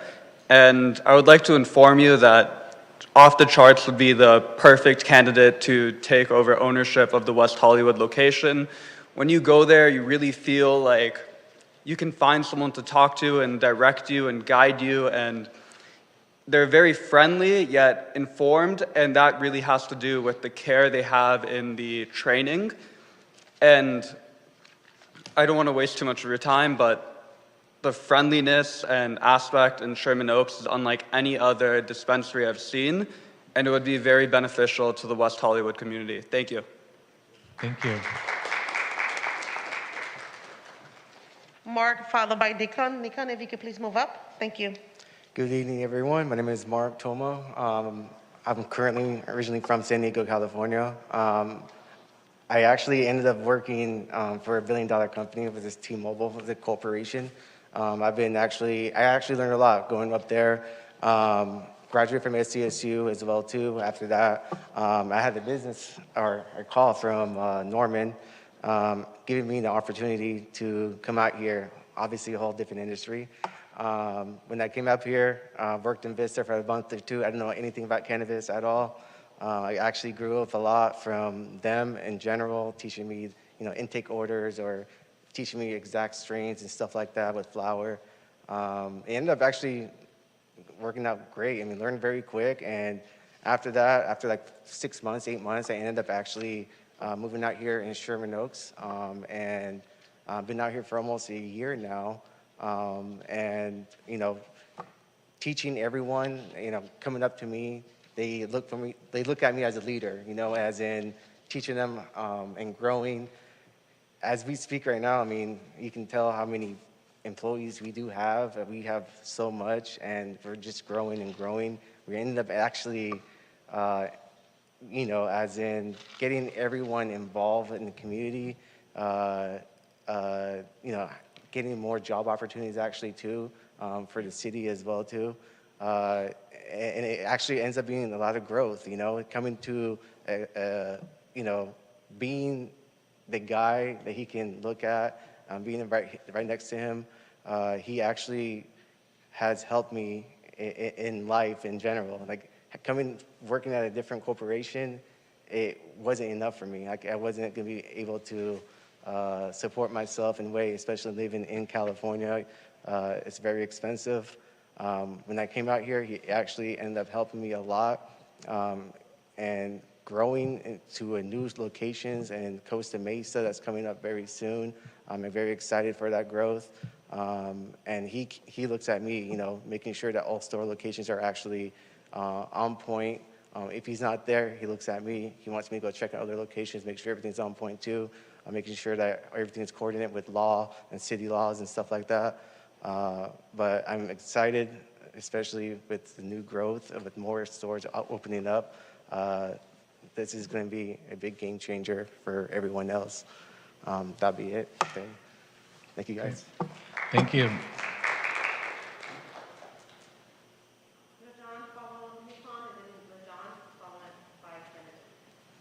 Hi, how's it going? I've been a resident of West Hollywood since 2015. I actually I was born and raised in Sherman Oaks, so I spend a lot of time out there. So I regularly visit the store that they have in Van Nuys, and their store just checks all of the boxes, from aesthetic to customer service to just the quantity of product that they have. The customer service is just incredible, and the entire experience there is something that I haven't really experienced at other dispensaries in this area. And it's really exciting to see that there's a possibility for them to come over here along with a consumption lounge.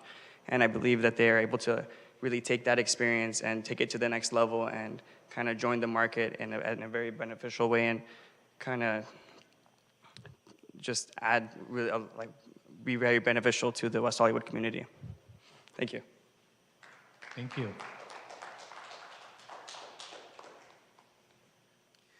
Hi, my name is Nojan Hidadi. I've also with Nikon lived in West Hollywood for about 10 years, maybe more now, can't remember. But I've been a part of the community for a long time, and I met Norman through the Sherman Oaks store as well.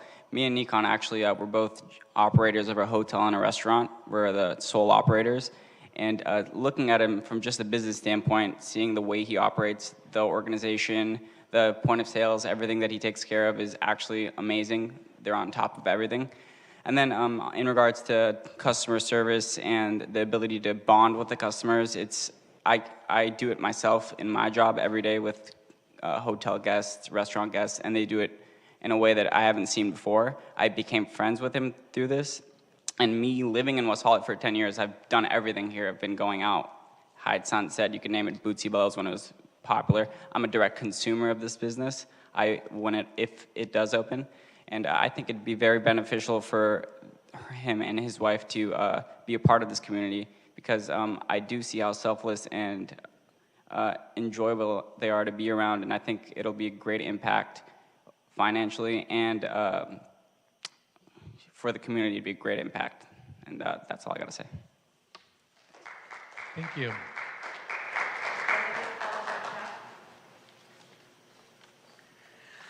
Hi, good evening, Mr. Chair and Commissioners. Genevieve Morrill, President and CEO of the West Hollywood Chamber of Commerce.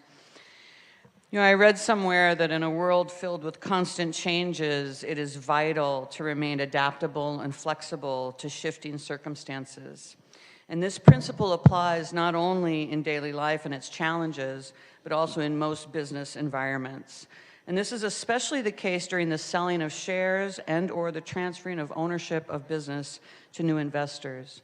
And one of the main reasons for being flexible is the understanding that all parties are acting in an economic environment with imperfect knowledge. And imperfect knowledge and ever-changing industry guidelines and laws are more than challenging in this new cannabis legal industry. But much of it is a leap of faith, right? We've had ownership before that all checked all the boxes. I don't think we've ever had this many employees and clients show up, however, and I'm very excited about how many employees we're going to employ in West Hollywood when this opens. I'm also glad you asked the question, Commissioner Eisenberg, about Nicole, because Nicole is the vision. She's the rock that started all this. And I'm really glad that the staff is asking you to maintain the fact that this was an exciting concept for us as a wellness center. I've also mentioned in the past about the challenges we've had in the cannabis industry from the very beginning. Before the applications were even in, we had a state law that changed consumption lounges, which was our vision here, to be able to serve and sell food and beverage. And I'm happy to say that we're working right now, the Chamber's working on a state law with Senator Allen, SB 285, which we hope all of you will write in and support, as the City of West Hollywood has as well, to help allow food and beverage sales with cannabis in consumption lounges. But it's not just that. It's the 35% taxes, it's the labor costs, it's all of those things and the COVID that impacted this business dramatically. So if you can imagine these challenges of investors that have put money into this, and how challenging it's been to find money to infuse into these type of businesses, to find the tenacity to stick with it, to have the wherewithal to sustain the business and get them up and operating. And we hope that Mr. and Mrs. Youssef, we think that they've got what it takes to get us to the finish line. Thank you. Thank you, Genevieve. Ivan Perez. Good evening, Commissioners. My name is Jeff McConnell from Los Angeles, and I'm here tonight representing Zen Healing. First, I want to thank you for your thoughtful questions of the applicant and doing your due diligence on their ability to perform. I'm here tonight to raise concern in regards to the variance application for Aeon Botanica. As a party to the settlement agreement and the negotiations that amended the city's cannabis code, Zen, like you, is well aware that the intent of the city when placing restrictions upon ownership transfers was to protect the sanctity of the competitive evaluation process and ensure that not only the promises made in the proposals were fulfilled, but that the people who were evaluated remain an ongoing part of the operations. From the submissions made by the receiver, who is currently in control of the business, and the staff report before you, it appears that the new owners and management intend to fulfill the promises made by Aeon in their original proposal. But they are changing the brand. They are changing the design, the layout, which also appears to no longer include the dedicated health and wellness consultation spaces that were originally proposed. Further, and maybe most importantly, they have clearly stated that the current CEO, Nicole, and management will be removed and that OTC will be taking over. I believe the applicant just stated he just met Nicole last week. I acknowledge that 15% ownership remains with the original proposers, but if they have no part in the operation of the business, then this commission should strongly consider whether finding number 3, can be made. Specifically, that the assignment would maintain the integrity of the city's original 2018 cannabis license application process and scoring. This situation was exactly what the city staff, city attorney, and the council were concerned about during the negotiations back in 2020. The request to allow ownership transfers to inject additional capital must be balanced against the city's interest in having the proposal teams that were evaluated and awarded licenses be the ones that operate those businesses. If not, then the entire evaluation process becomes pointless, and that may raise other legal issues for the city from other lower-ranked proposers. Please carefully consider whether this variance application can make all the findings. Thank you. Thank you. Ivan, followed by Ayman.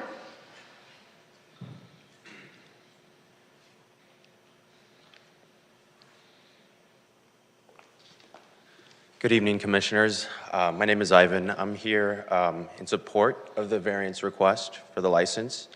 I'm here as a customer, regular customer of the store located in Sherman Oaks. I reside in Los Angeles, and I find myself having to commute all the way to the Valley several times a week. And I'm here because I believe that Off the Charts offers the best selection at the best prices.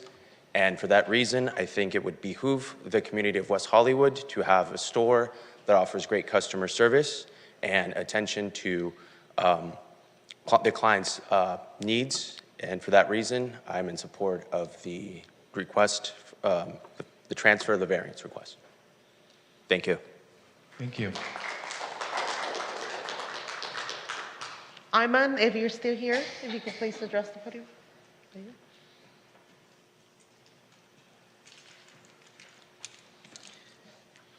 Hi, everyone. My name is Iman Nur Mohammadi, and I am here in support of the transfer of the variance. I'm a resident of the city of Van Nuys, living in I'm a resident of Van Nuys in California, and I am in support of the transfer of the variance.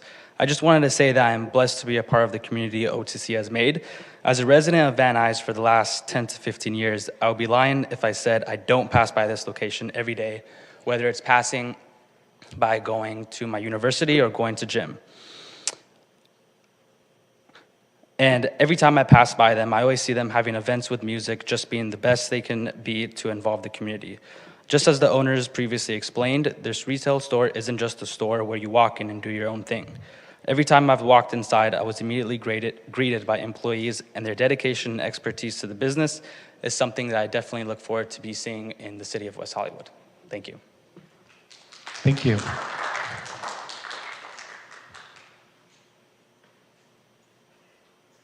We have also some Zoom callers right now, so anyone wishing to speak, calling from Zoom, please unmute yourself and state your name.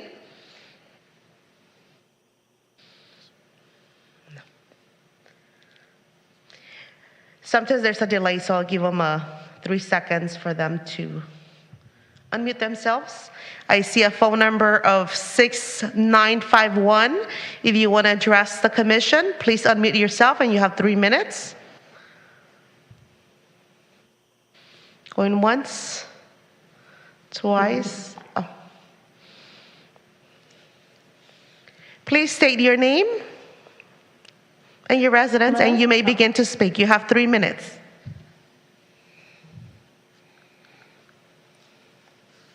Yes, I wanted to give a statement. You may proceed. Okay. Hello, Commissioners. This is Nicole Fox. I'm the founder of Aeon Botanica. I'm sorry I couldn't be there in person tonight. First and foremost, I would like to thank you and the City of West Hollywood for your extended patience with the Aeon Botanica West Hollywood project. Good grief, this has taken forever. The delays and drama that this project has experienced are as nonsensical and frustrating to me as they must be to you. As you've read in the report, we've had an extremely difficult time finalizing capital for this project, and this resulted in the current receivership. As Aon CEO, I spent 18 arduous months bringing multiple investors, including Element 7 in September 2022. And every time, due to actions by a contingent of my larger investors and their pattern of self-interest, these investors ultimately did not partner with Aon Botanica, and we remained at 90% complete with our project for about a year. Due to the nature of how a receivership works, I did not really have input into choosing off the charts as the team to bring this project across the finish line. However, I've taken the time recently to get to know Norman, Darlene, and the team at Off the Charts, and I've done my own research on them for a couple of months. I'm here tonight to express my wholehearted support for their team taking over and finally getting the store open. They are experienced, they have a heart for wellness, and they have the financial resources that it takes to be a cannabis operator in the quagmire that is California cannabis. While my time leading Aon Botanica has come to a close, as a healthcare professional, I will never stop believing in the power of plant medicine, clean food, and lifestyle education to change people's lives and end the needless suffering of those burdened with chronic disease. Aon was built with its purpose to do just that.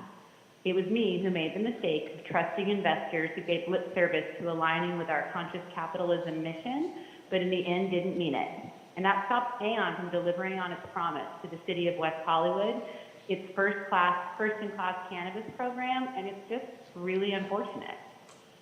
I believe that your approval of the equity transfer and Aon handing off the operational reins to Off the Charts and their team is truly making the best of an unfortunate situation by expanding access to safe, legal cannabis for residents and instilling a passionate, experienced operator that will add to the business landscape of the city and create jobs. I'm currently in discussions with the Off the Charts team to be in an advisory role for their wellness program to ensure that they operate in the same way that Aon promised in our application. This to me is a win-win for everyone, and I encourage you to approve this equity transfer. Thank you so much for your thoughtful consideration. Thank you. And also, I see that there's another caller with area code 213. If you want to address the commission, please unmute yourself or press *6 from your phone to unmute yourself. And you have 3 minutes to address the commission.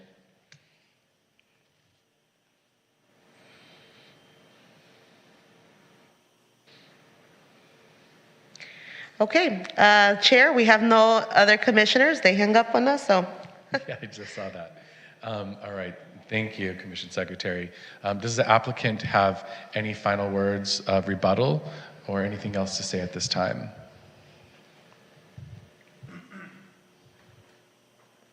I'd just like to again thank the commissioners for hearing us today. Thank Nicole for calling in. I think she speaks to a lot of the concerns that were expressed by the commissioners and the continuation of the commitment that Aon made, also to address the concerns of the owner of Zen that this is not going to fulfill the commitment. I think the discussion of having Nicole be a part of it addresses those. And then to speak to something earlier, I think there was a point made about not having a CFO and really just to go back. You've seen so many people come out and speak on behalf of Off the Charts today. They're a family-owned and operated business. They know when to bring in experts, but they also know when to not carry dead weight. And what we've seen in the cannabis industry in general is a lot of C-level executives sapping companies of their profits. So being able to outsource some of these decision-making has allowed them to grow organically, and they're doing extremely well. Some of the numbers that were shared with you today can attest to that. And really, I think more than anything, the staff and community members and patients, I haven't seen actual customers come and speak at these before, I think just speak to the quality and character of Off the Charts and their fit within the West Hollywood community. Thanks for having us here tonight. Thank you. Do any commissioners have any final questions for the applicant? I do have one more. You mentioned employment in the community. I'm curious to ask how many employees you'll have. I guess how many of these current employees will be staffing initially, and how many you plan to hire locally, or how many new employees you'll be hiring? Hi, Norman Youssef with Off the Charts. To start out, we started out Sherman Oaks, I think with 10 staff members. This one, we anticipate to do a little bit more, just because we want people to go in and out. We don't want them to linger too long. So I'm anticipating to start out with maybe 12 to 15 employees. But my highest, like my Vista location, we employ about 60 people in just that one location. So, yeah. And will you be hiring locally? Absolutely. Yeah.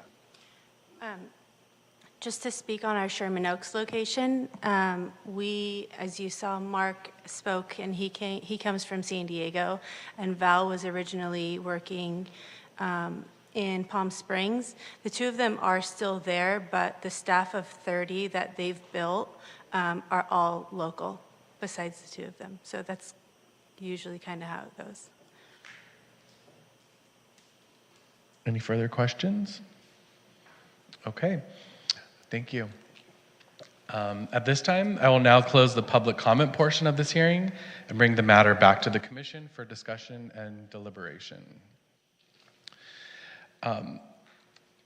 Question that I just have, feel free if you're sitting out there, if you want to raise your hand, but how many of you, is this your first time at a public hearing? That's so encouraging and inspiring to see. I just wanted to say that, showing up to something like this really shows to me the culture that Norman and Darlene have built through their staff and through their customers. I'm glad that you're all able to witness and be a part of this type of civic engagement, that there are venues out there. A lot of times we don't know that these exist, where your voices can be heard and your voices can influence decisions that affect laws, people's businesses, so many different types of things. So I just wanted to use this moment to encourage everyone to attend city council meetings, attend things, and learn how to be more involved. All of you who spoke tonight on all sides did a really, really great job. I know it can be very nerve-wracking to come up and do this, but it's something that will influence us and does make a difference. So I just wanted to acknowledge you and thank you for all for being here, for doing that, and for the culture that Norman and Darlene have done.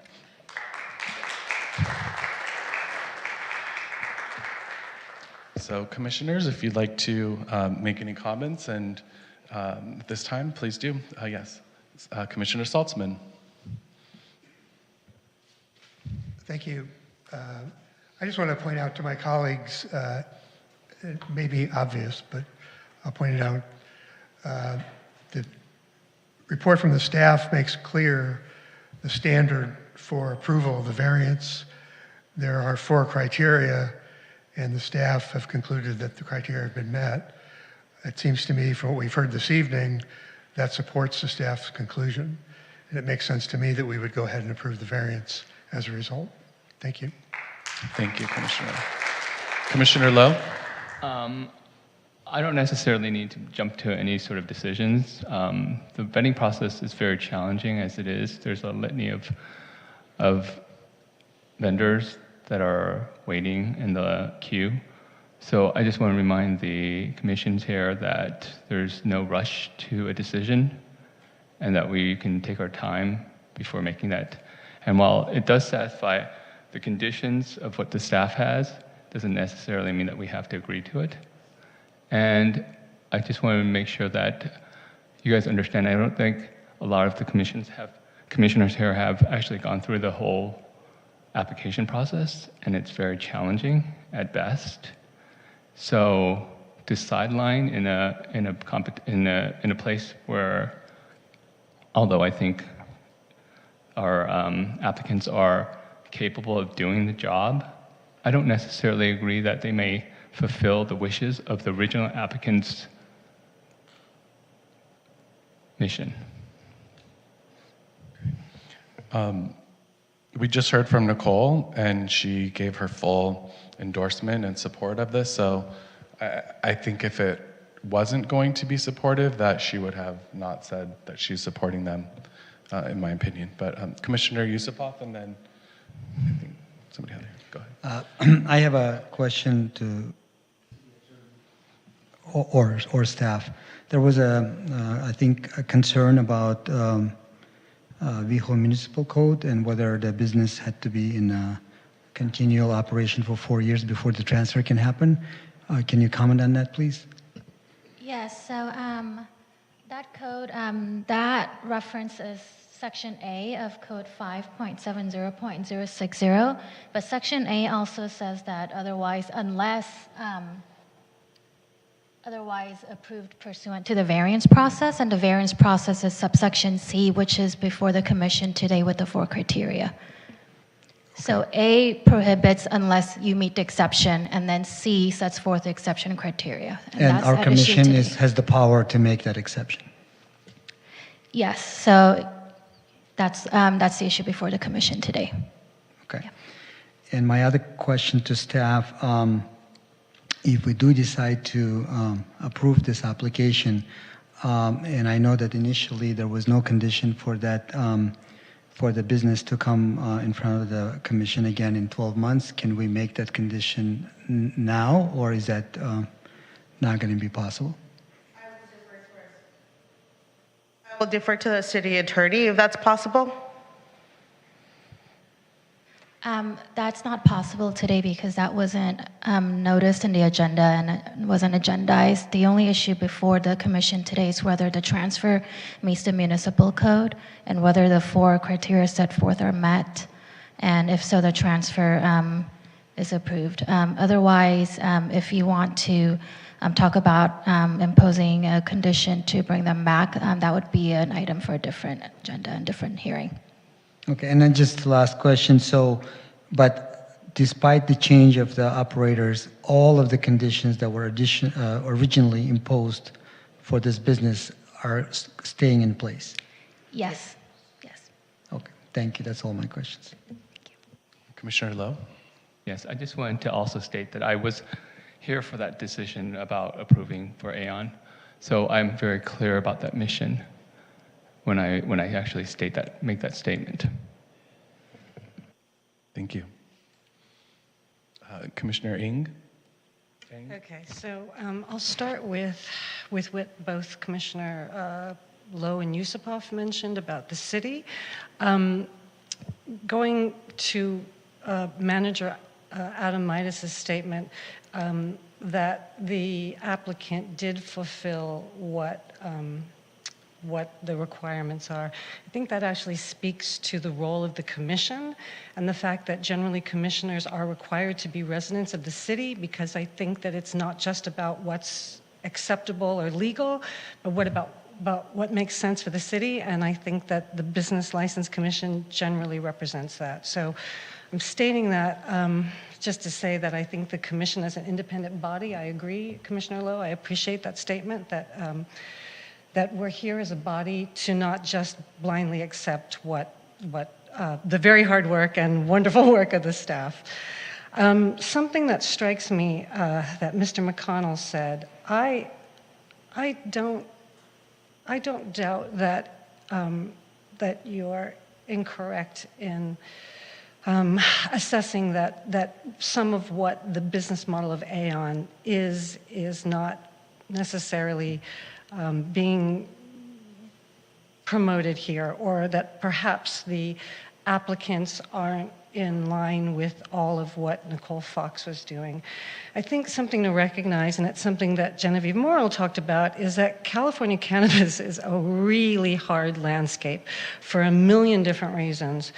There are not a lot of qualified candidates that could come along and take over, and they've shown good faith by completing the construction. I'm not sure if that's ballsy or optimistic or generous, but certainly it's surprising.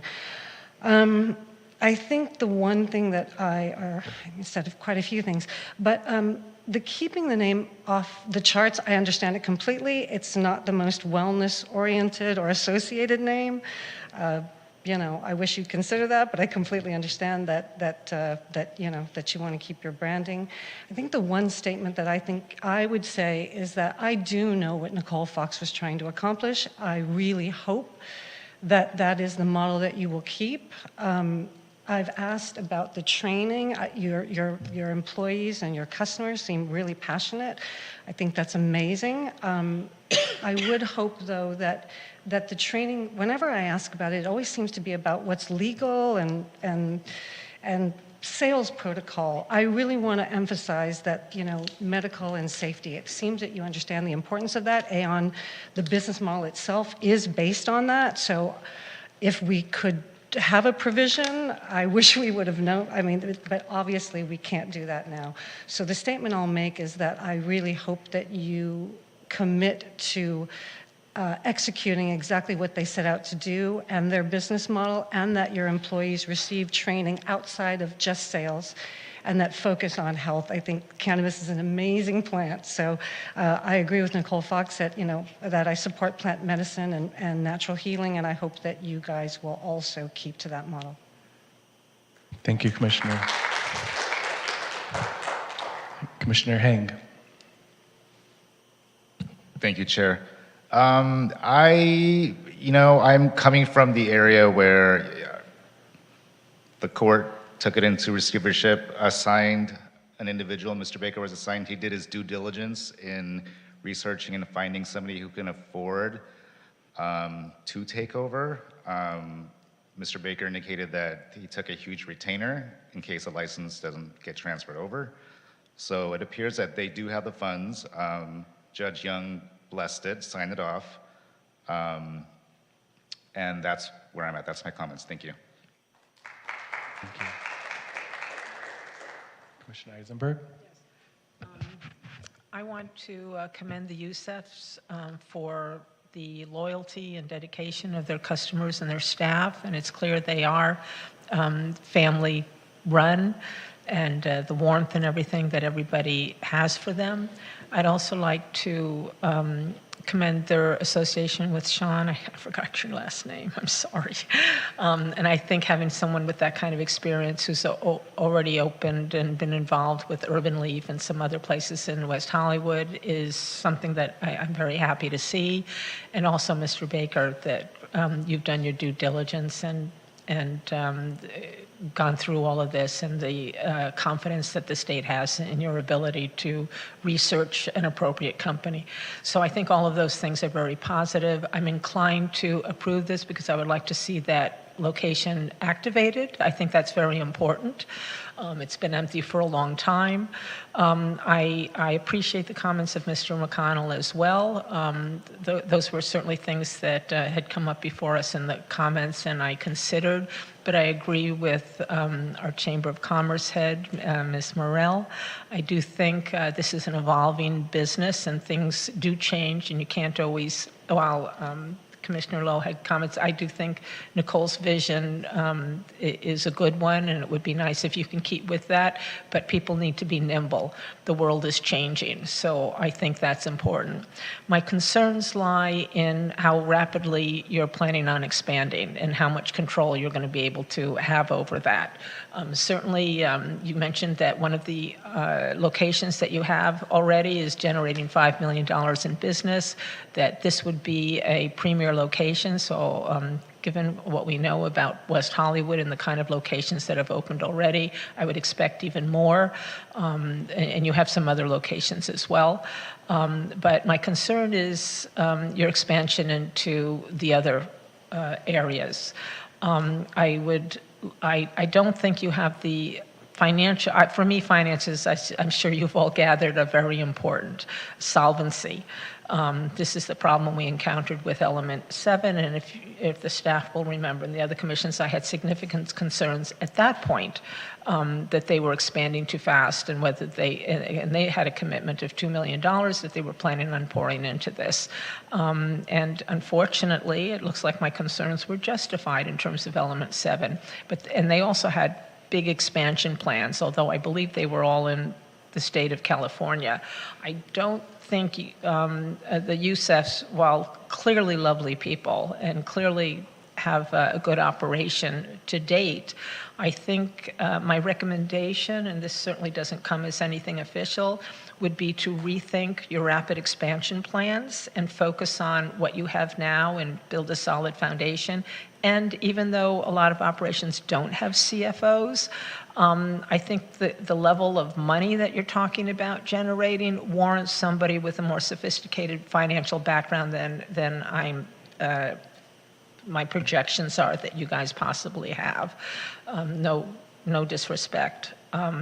But working from home with running from a couple of children and then a third one on the way, and you have Mr. Youssef, you have your construction business, which clearly is helping you underwrite any financial difficulties that you might have. I think this could easily get away from you. I am inclined to approve it, but I would like to make those recommendations that you bring on. It's good that you have a legal, partner. I think that's important as well.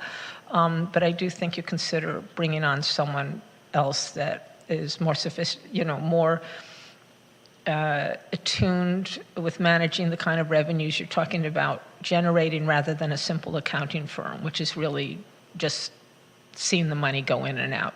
Somebody who can forecast and worry about your cash flow in a different way. So that would be my comments. Thank you, Commissioner Eisenberg. Commissioner Lowe?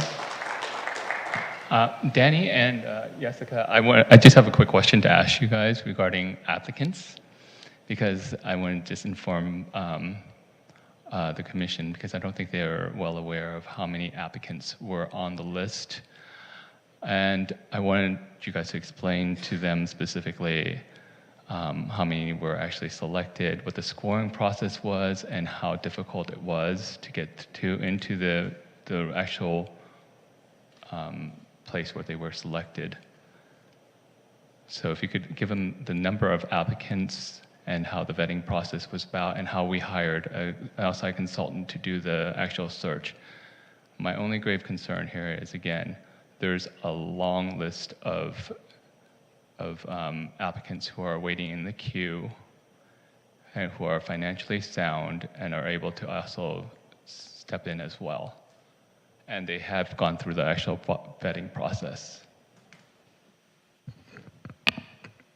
Well, during the 2018, and just briefly because I don't have the data in front of me, but in 2018, when the city opened the pre-screening applications, I know the city received somewhere between 300 applications. There were 5 licenses that were available. That's adult retail, medical, cannabis consumption, edibles, cannabis consumption, which is the smoking, vaping, edibles, and also the delivery. The city hired consultants, third-party consultants to review these applications. Then in 2019, once they did a pre-screening application, all the top candidates were named and selected. And so those 8 candidates in each category were notified that they can now move forward in obtaining a business license commission approval. And how was the scoring process? I cannot speak regarding the scoring process because I was not involved and I don't have the data in front of me. There were several categories, was that not correct? There were several categories, that is correct. And it was a comprehensive assessment. It was a comprehensive assessment, and I believe one of the things is regarding the business plan, financial records, their background, and then they had a scoring based on that. I couldn't tell you right now in front to see how many categories there were, because I don't have that information in front of me. So how many applicants are now in the queue? In the wait list? Yes. I do not have that information with me at this moment. Would it be sufficient to say that there's at least more than 20? I wouldn't be able to say that. I don't know. Is it? Thank you, Okay. Genevieve. Okay.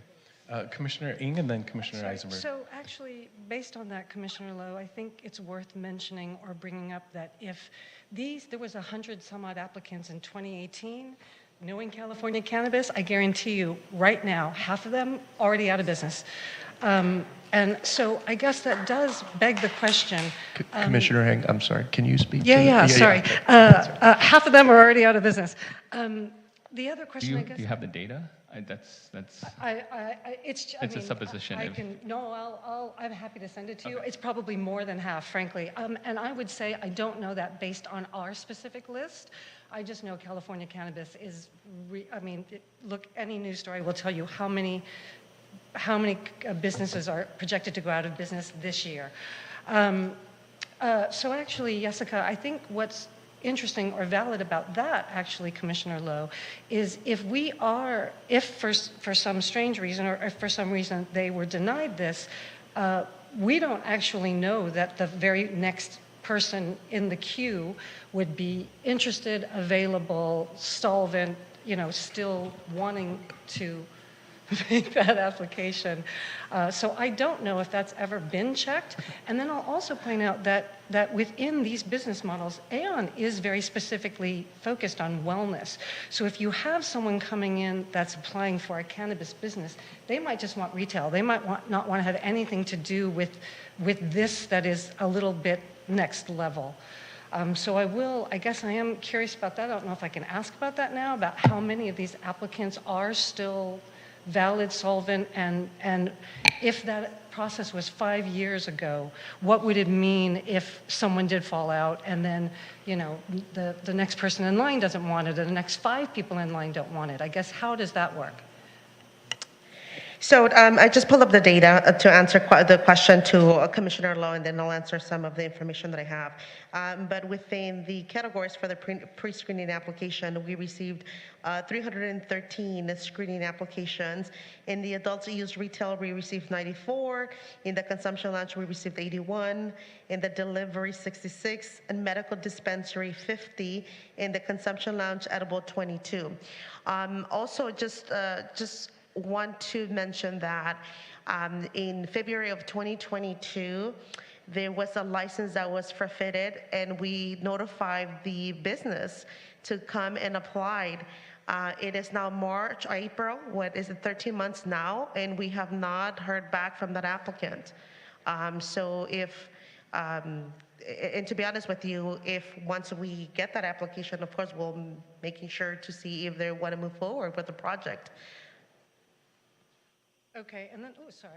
And I think it's also worth mentioning that with this specific location, that it's not just one license. It would be medical, it would be consumption lounge, and retail. That's 3. So that's, I think, something else to consider, is that not everybody would want to come step into 3. I think most retail establishments want delivery. I don't think most of them want medical, or many of them probably not equipped to run a lounge. Thank you. Commissioner Heng? I just have a question. Sorry. Thank you, Chair. I just have a quick question. Do we know, maybe I didn't catch it, how much Mr. Youssef has had agreed to advance the remaining construction costs? The commission packet just indicates to be several hundred thousands of dollars. So I don't know if anybody else caught it, but I just was curious as to how much was invested into the construction as of today. I'll defer to Mr. Baker to answer that question regarding the amount, or even the attorney for the applicant. To finish construction will be at least $100,000. If you could approach the podium, please. To finish construction will be at least $100,000. I believe that they've already advanced more than half of that. Okay, because the commission package says estimated to be several hundreds of thousands of dollars. So is it 100,000 or is it several hundred thousand? That's a big difference. Sure. I would say it would be in the mid hundreds of thousands.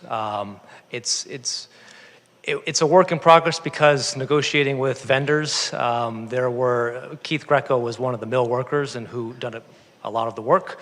Part of that hundreds of thousands of dollars was work that he's already done and owed.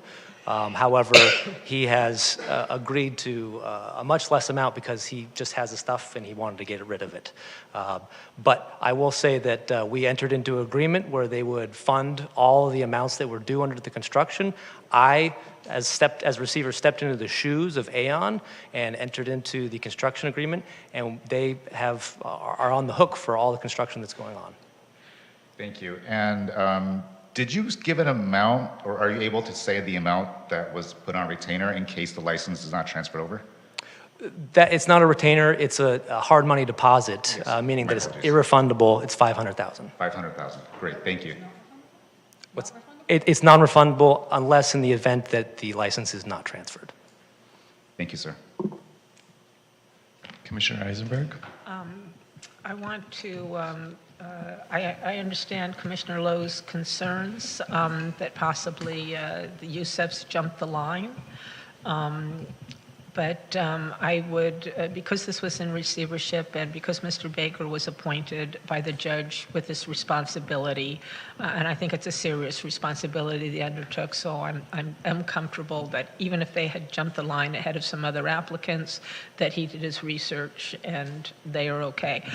One of the things, if I could ask staff, they are in the midst of construction with anticipated construction in April, but we all know how that goes. And with the anticipation of opening in May or before Pride, if I could ask staff to report back to us, I'm not asking that the applicants have to come back in person, but if the staff can report to us, at least at our June meeting, the status of whether or not this is open, and if it hasn't opened, delays happen, construction delays happen, if they can report back to us at each meeting until it does open.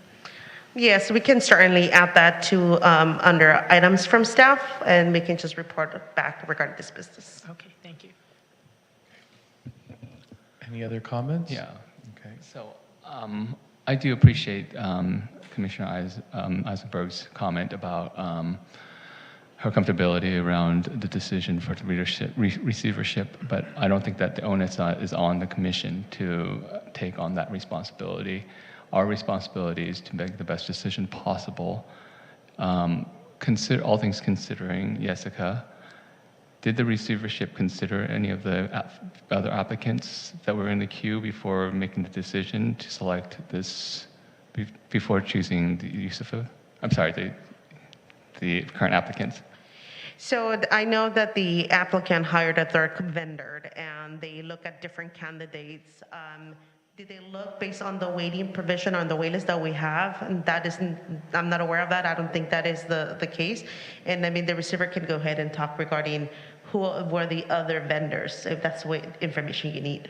And I'm sorry, just to intervene before Ryan speaks.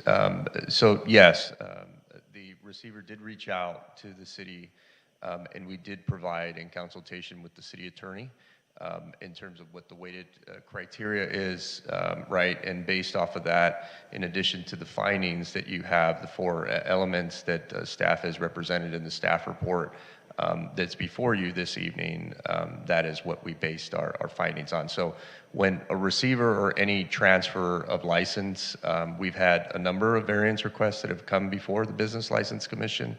And so, you know, those transfer of ownerships do not go to that waiting list.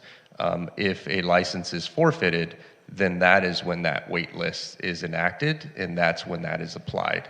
So I just wanted to make sure I could clarify that, and then I'll turn it over to Ryan to make any additional comments. Thank you. Ryan Baker, the receiver. We went through a very broad marketing program, and through that, I actually spoke with the next person in line, and they were given the opportunity to make a bid on the license. However, they did not. Okay. Commissioner Yusupov. So the last comment that I did want to make, sorry, before you go, was that I do want to also stress that the application process was very, very, very lengthy. A lot of applicants have put a lot of time into the actual process itself. I do think it's somewhat, when you say sideline or step in without doing the actual process itself, I think it's unfair for a lot of potential applicants who had actually gone through the process. And I think if it was one of us, I think we would find it very unjust. So that's just a comment that I want to make sure that that's on the table. Commissioner Yusupov? I guess as a commission, we want this business to succeed, and given the staff report and recommendation, given that the findings by the receiver and the decision by the judge, we I say we need to trust that due diligence that was done by those entities. And my only concern, and I know it's not cannot be a condition, as you guys gonna, if it's approved, establish the business and start operating. One of the things that often we hear is complaints about the noise in the neighborhood and the parking and those type of things. So if you guys could be conscious about that potential and making efforts to not aggravate the residential units behind the business or around the business. But in general, I'm inclined to support the application and ready to make the motion if Commission is ready. Would you like to make a motion to approve? Yes, I'd like to make a motion to approve. Okay, there's been a motion made by Commissioner Yusupov and seconded by Commissioner Saltzman. Can we please have a roll call vote? Commissioner Eng? I'm saying yes, but I also want to say, please connect with Block by Block. Please make sure that you maintain that wellness model that Nicole is setting up. And I would also suggest that you reach out to that neighborhood watch for that neighborhood. But yes. Commissioner Hang? Commissioner Hang? Thank you. Yes, please hire locally. Thank you. Commissioner Lowe? I'm just saying no, only it's nothing personal. It really is about the process itself. There are a lot of people in the queue. I'm respecting them and the whole process. Commissioner Saltzman? Yes. Commissioner Yusupov? Yes. Vice Chair Eisenberg? I would say yes, but I also want to add on, I think, what Commissioner Vulan said about the participants and the people who showed up tonight. Thank you all for coming. It's good to see people engaged civically, and I commend all of you for it. Thank you. I hope you continue. Yes, aye. Chair Vulan? Aye. The item is approved. I'd also like to make a mention that the item is approved, and those wishing to appeal this decision have 15 days from the mailing date. Thank you. Great. Thank you and congratulations. We're now moving on to item number 8, unfinished business. 8A, an update regarding the annual cannabis adult use retail business license renewal, CAU 00006. For JMP Consulting, LLC DBA, The Woods, located at 8271 Santa Monica Boulevard. Can we please have a staff report?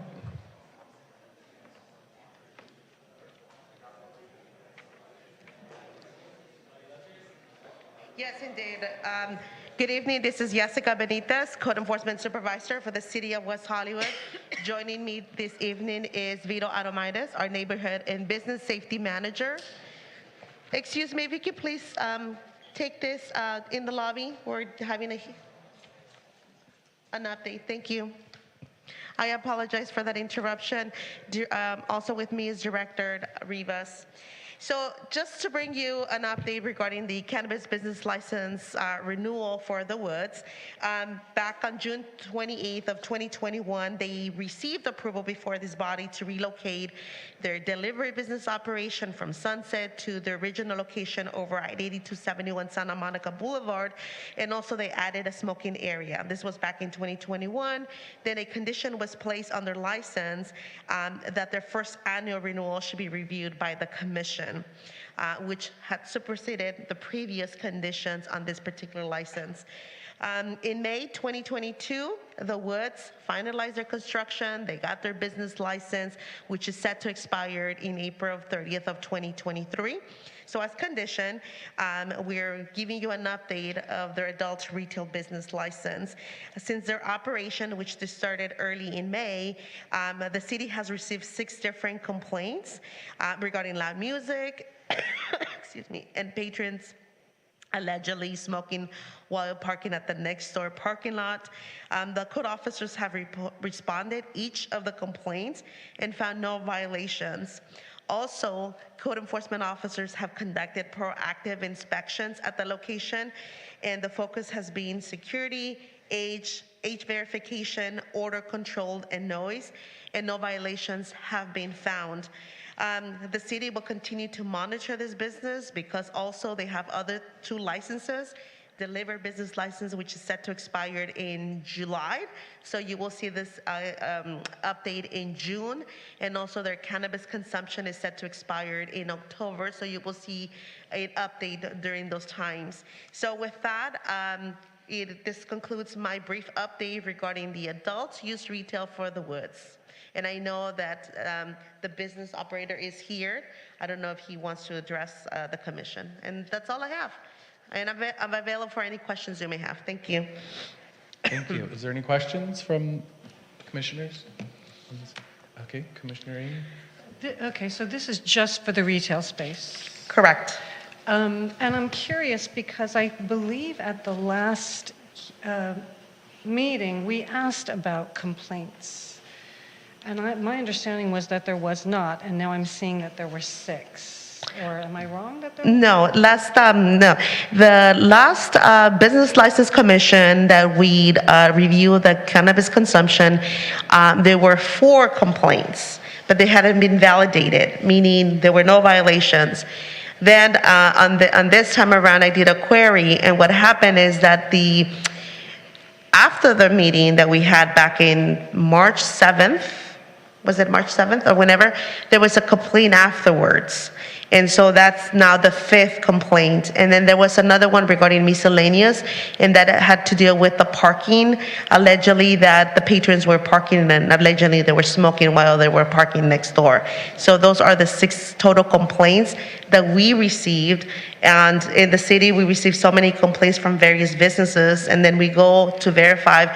If we do verify the violation or do see it, then we move forward with, warning and an administrative citation and so on and so forth. So 6 complaints, but no citations. Correct. Thank you. I think one of the music complaints was somebody tapped into their Wi-Fi and was playing off that of their was cell okay. phone and just kind of random, yeah. Any other questions? Yes. Yeah, Commissioner Yusupov. So a question to the staff. So when the complaint comes in, how do you verify the complaint? Is the person who's complaining, is that person contacted? So what happens is they either come in through the complaint line that we have or through a service request. The officer gets it, respond to the location, then they call the CP, the complainant party, to say, I'm here at this location, I don't hear it. May we go and inspect from your property? Sometimes the complainant parties, they do not want to be either approached or they don't want to get involved. Sometimes they don't give us access to the property, and so that could be also challenging. And I could tell you that every time that we've gotten complaints regarding the noise, the officers have responded and have called the complainant party.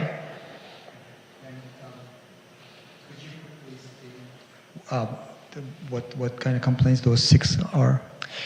Noise complaints, so there were 5 noise complaints and 1 regarding allegedly parking at a next door parking lot. And none of them could be verified, or they The officers responded and they did not observe any violation. Okay, thank you. Okay. Commissioner Heng. Thank you, Chair. I just had a quick question.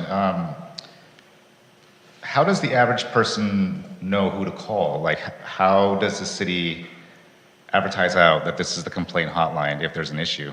So, for example, if I live on Norton and I am behind the woods and I hear something, I would not know who to call unless I only know because I'm sitting on this dais. Yeah, so the city has done a lot of outreach through our communications division and launched, we have an app called Acela. It used to call Public Works. It's been with the city for many years. People are able to use the application and submit a service request. It's on our webpage, and as I mentioned before, our communications division has conducted a lot of outreach to give this information to our constituents. Thank you. Can I ask a question in that regard? I think the average person who isn't familiar with city operations might tend to call the police or our sheriff's office. Does the sheriff direct them to the proper department at the city or the proper website? Yes, so as a matter of fact, our sheriff's department, when they get a call, what they do is they know our hours of operation, and they're constantly calling us to our hotline, or sometimes they have a phone number and they call us directly to say, hey, I got a call regarding this particular business, here it is, and then the officer goes and responds to the location. Now, a lot of times, people have gotten the heads up that you said that the officers don't observe anything when they show up. Well, does that lend the complainant less credible? I mean, it's very possible they had a credible complaint, but by the time the sheriff showed up, it's dissipated. So in this instance, the complainant party called us directly. So this particular, and regarding the woods, this particular location, they call the complaint line directly. They didn't call the sheriff's department, they call us. I was just mentioning, like, through other businesses, typically the sheriff's department over at the dispatch center, they said, oh, you need to report this over to the co-compliance. This is the phone number. And sometimes the sheriff's department, if the person is aggregated, it's like, oh, well, I'm calling you, you're the sheriff's. Then they'll say, okay, then we'll go ahead and call them for you. And then they'll call our office or complaint line to say, hey, there's a report over at 123 Elm Street. They need your services. Now, regarding the woods, I did check each of the service requests in the system, and the officer called the CP, the complainant party, and the complainant party hasn't been able, well, not that hasn't been able, but hasn't returned the call, because we want to know, where do you live? Because when we respond, we do the inspection from residential, we have access, but a lot of times if these businesses or these properties are secured, well, we need access code. That's what we call the complainant party, to say, I'm outside here, I need access to your location. So that's one of the things that could be challenging as an officer out of the fields. And if I can just add to some of the comments that were made, I can tell you that we are actually in no shortage of reports from the community. Our Neighborhood and Business Safety Division Code Enforcement Function processes well over 6,000 reports in a calendar year. Noise happens to be the primary category that code enforcement officers respond to. And so just to kind of give you a sense, in many instances, to Commissioner Hang's point, you'll have a constituent that doesn't know who to report to. And so if they contact the city, just the general number, reception, people will get forwarded over right to our code enforcement team. They can report in that way. They can come to City Hall. They can also submit requests online via our city's official city app that folks can download on their phones as well. And so we get a number of reports, but even in instances where they do contact the sheriff's station, we are in close communication with our West Hollywood Sheriff Station on a daily and weekly basis. And so dispatch does know when they get a noise concern or some other type of code enforcement matter, then they forward it over. They're aware of our hours of operation.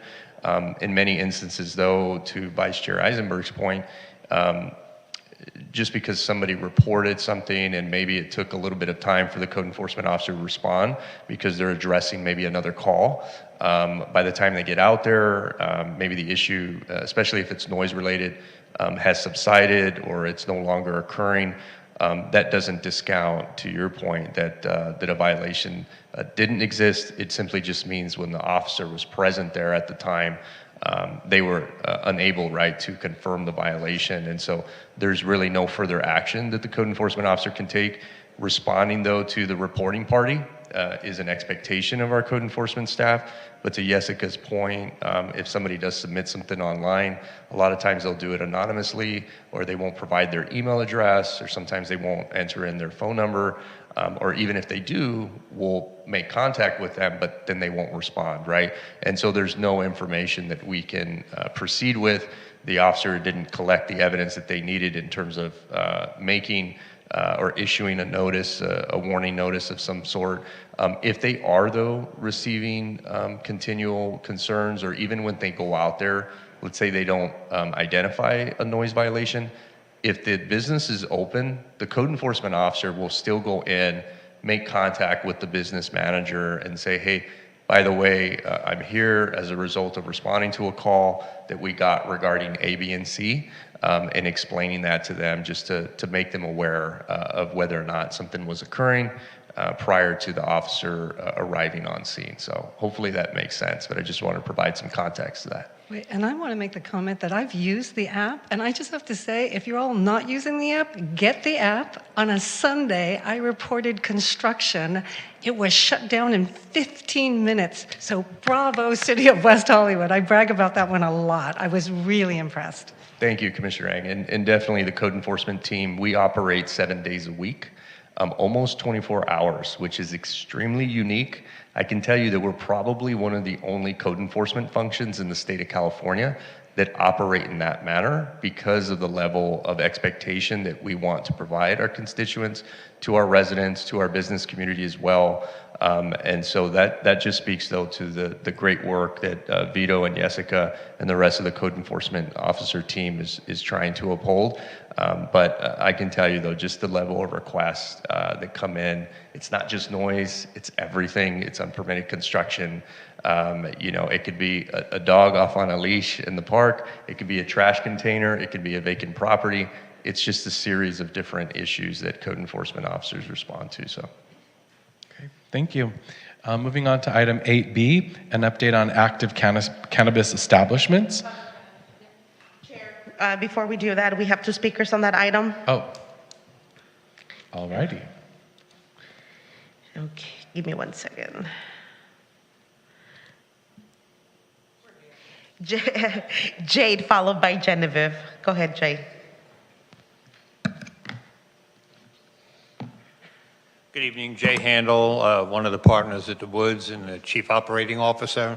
I just want to say that, you know, we welcome code enforcement, we welcome the sheriffs. We do decibel level checks every single day from the very back of the building to the very front of the building. We comply with the every 2-hour patrol to make sure people aren't doing things around the neighborhood. If people are smoking, if there were, reports of people smoking in the parking lot next to us, that's a private property next to us. It's not the public right of way. It's not the street. We go in there, but we typically get yelled at for going into their parking lot. So, you know, it's kind of a catch-22. We're in there looking to make sure everything is good, but in the meantime, we have a landlord next door who doesn't appreciate the fact that we go into her parking lot. So. But we're there. I mean, the bottom line is we're watching, our eyes are open, our ears are open, our decibel levels are being checked on a regular basis, and we want to comply. You know, we want to be good neighbors. We want to make sure that everybody's happy and bring what we think we've brought is some really great visibility to West Hollywood and its cannabis industry through our partners, our other partners, and some of the great press we've gotten worldwide for opening this store, and in fact getting a Clio award in our 2nd month being open, you know, and again all the other press that we've gotten. But we're not going to get that if we're bad neighbors. So I can assure you we welcome everybody to come in, and in fact we had a tour of the store to let everybody see what the perimeters look like, how close we are to the neighbors, what goes on in our store, just so everybody in the city can understand. And we welcome all of you, stop by and check it out. Thank you. Okay. Thank you.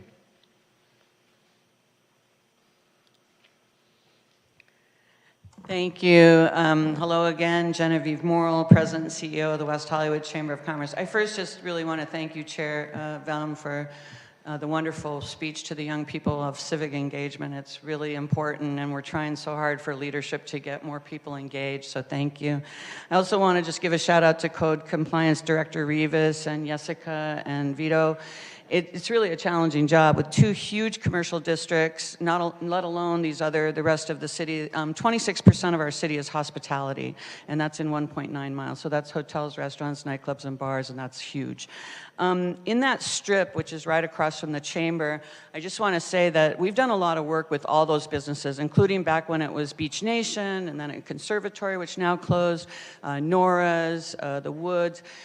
really behind there is a residential pocket that has a few people, and we've been working really hard, especially through NORA's a lot, to really engage these neighbors and give them a hotline and give them a place to have a person to complain about. And so unless you hear a macaw, a bird called a macaw over there at the woods, parroting over there, the woods is pretty zen. It has that zen feel, it's not loud music, etc. One of the challenges we've had with noise issues in that particular pocket is that we really a lot of times can't identify where the noise is coming from. And with sound, it's very hard to mitigate sound. You can move it around, but you can't really stop it, so you can sort of move it around. So we've taken a lot of pains to make sure that we can work with all of these businesses to really ensure that the residents are taken care of, that the sound keeps at a minimum, because as Jay said, it doesn't benefit any of us as business owners to put our business at risk by having situations where code has to come in. So I just encourage you to look at that area we've had some challenges with. I know that NORA's is working on some covers and things to help with mitigating noise in the back patio. But with the woods, again, with the consumption lounge, they're pretty much a zen area. So I'm not sure where the noise is coming from in that area, especially off Santa Monica Boulevard. A lot of times when we do decibel readings, we can be right at the residential area, but we're hearing Santa Monica Boulevard, or the sound is bouncing around in someone's house, but we can't hear it from where we are in the business. So it's a very challenging sort of noise and sound is a very challenging component. But I can assure you that we've been working with all of those businesses on any kind of issues that we're having over there to try to make sure that we are the best neighbors possible. Thank you. Thank you, Genevieve. Chair, we have no additional speakers, so we can move on. Thank you. We'll be moving on to item 8B, an update on active cannabis establishments. Is there a staff report? Good evening, Chair Woolen and Vice Chair Eisenberg and members of the Business License Commission. The item before you tonight is an update on active cannabis establishments operating in the city, and is also in response to a request from the Business License Commission on February 7th. The information in your packet in the staff report on page 2 is a table. Page 2 and 3 shows a listing of 8 cannabis establishments in the city, and it shows that from July 1st of last year to March 27th of this year, it shows a listing of a total of 6 complaints. Of those 6 complaints, 5 were registered between January and February of this year, and it was for one business, the Woods location at 8271 Santa Monica Boulevard. The investigations that were conducted in response to those complaints revealed that there were no violations. The 6th complaint of the ones we received involved a report of patrons using the next door parking lot and, quote, smoking weed in and around their cars. This investigation revealed by our staff that there was no violation for that call for service that was received. The other remaining 7 cannabis establishments that are listed in that table did not generate any additional complaints for the last 8-month period. So in closing, staff will continue to conduct quarterly updates for the Business License Commission regarding active cannabis establishments operating within the city of West Hollywood. I'd be happy to answer any questions you may have at this time. That concludes my report. Thank you. Are there any questions? Okay, moving on to item 8C, an update on the Los Angeles County Department of Public Health and city executive orders and items related to business. Is there a staff report? Again, I'll be presenting the staff report, Mr. Chair and members of the Business License Commission. For background, on March 16th of 2020, the City Council of West Hollywood adopted Resolution 20-5263, proclaiming a local emergency due to the COVID-19 pandemic. On March of this year, March 20th, the City Council adopted a resolution terminating the local emergency declared by the city in response to the COVID-19 pandemic, effective March 31st. This followed actions taken by Governor Newsom on February 28th and the County of Los Angeles on the same date to terminate the emergency declarations for the COVID-19 pandemic, effective again on March 31st. Based on the aforementioned actions taken by the state of California, the County of Los Angeles, and the City of West Hollywood, staff is recommending to the BLC Commission that this report will serve as the final update on this item. That concludes my report. I'd be happy to answer any questions you may have. Are there any questions? Is everyone okay with this being the final report on this? Okay. Moving on, thank you very much. To item number 9, new business, we have none. Item number 10, items from the staff. We have an update to be provided by our neighborhood and business safety manager. Thank you, Chair Woolen. I will do that. Okay. Please do. Thank you for this item. This is a just update from staff on a number of updates we want to share with the Business License Commission. The WeHo application that we heard in March will be heard before the Commission on May 2nd. That will be your next meeting. This will include the data that was requested by the Business License Commission from the Sheriff's Office for the time from January of last year, 2022, through March of this year. So staff is preparing that item, and we look forward to presenting it before the Business License Commission at your meeting in May. We also have a cannabis variance request for the business known as Zen Healing, located at 8464 Santa Monica Boulevard. So that item will be coming to the Commission also in May. So we're giving you a preview of the agenda, if you will, of what you'll be seeing in May. Also, we have an extended hour business license. This is for the business known as Dough Bricks, located at 8363 Sunset Boulevard. Also, just wanted to share that the City Council last night took action to name some appointments to the Business License Commission, and they include the following. Jordan Cochran, who I believe is here in the audience, already attending the Business License Commission. So congratulations, and we look forward to working with you on the Business License Commission. Also, Danny Hang was also reappointed to the commission, as well as Mark Yusupov, who was also reappointed to the commission last night by the City Council. So congratulations to both of you. Also, congratulations are in order to Commissioner Saltzman for being appointed to the city's Public Safety Commission. So congratulations there. And I know Danny will be looking forward to working with Commissioner Saltzman. And for the commissioners who remain on our commission, we are excited to continue working with all of you in the year ahead. There's much work ahead. And did I miss anyone, Director Rivas? Yeah, I do believe that Commissioner Eng and Vice Chair Eisenberg also got reappointed, not yesterday, but that was the prior City Council meeting. So congratulations to the both of you as well. And I know there's been some questions too surrounding at-large appointments to all the commissions and advisory boards. And so my understanding is that City Council will be finalizing all of their direct appointments, and then we'll begin moving forward with the at-large appointments as well. But I also just want to take the opportunity for Commissioner Lowe and Commissioner Saltzman as well, and all the commissioners. It's certainly been a pleasure working with all of you and the both of you specifically, and so certainly appreciate all of your great service to the community.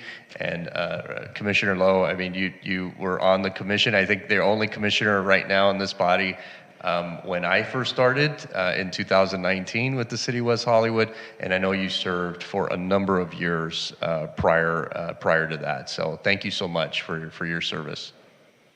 Director Rivas, is this your last meeting with us? No, I will kind of be a fly on the wall here with the Business License Commission. Certainly, you're in great hands with our Neighborhood and Business Safety Manager, Vito, and Jessica as well, and Fallon, our Commission Secretary, who's out of the office right now. But we still work in the same department. But Vito is your direct liaison, but I'll still be attending the meetings from time to time. We will be in contact with Director Rivas on a frequent basis on a number of items for his guidance and insight on a lot of issues, and he's been a tremendous help to me and our team. So we know where your office is. We will track you down. So I also wanted to just thank Commissioner Lowe for his work. And my short time here, I've enjoyed working with you and wish you the very best going forward. And look forward to working with all of our commission in the coming year. We have a busy year ahead, and I'm excited about all the things that we're working on. And I look forward to being here with you on a monthly basis. That concludes the items from staff portion of this item presentation. Great. Commissioner Yusupov? Yeah, I just have a quick question. So I know that Hart is going to be coming up, and then you said there's another business going to be coming up for extended hours. For the other business, most likely we're going to have same questions about the metrics of the complaints. Yes. And especially, and I don't know if, I know they're going to be broken down by months, but I don't know if they're going to be also showing like normal up to 2 a.m. and then after 2, like they had conditional license for extended hours for some time, right? So I don't know if that can be also broken down by time. Yeah, I think the request from the commission was to see what reports were made from 2 a.m. to 4 a.m. since they've been opened, right? And also like, yeah, well then, and then the complaints could come in during normal hours, not extended hours, but are we gonna see, I mean, I'm sure they probably log the hours also, right, when the complaint comes in? We do log our complaints that are received. So we'd be happy to review this item with our team as we prepare it and bring it before the Business License Commission in May for consideration. Cool, thank you.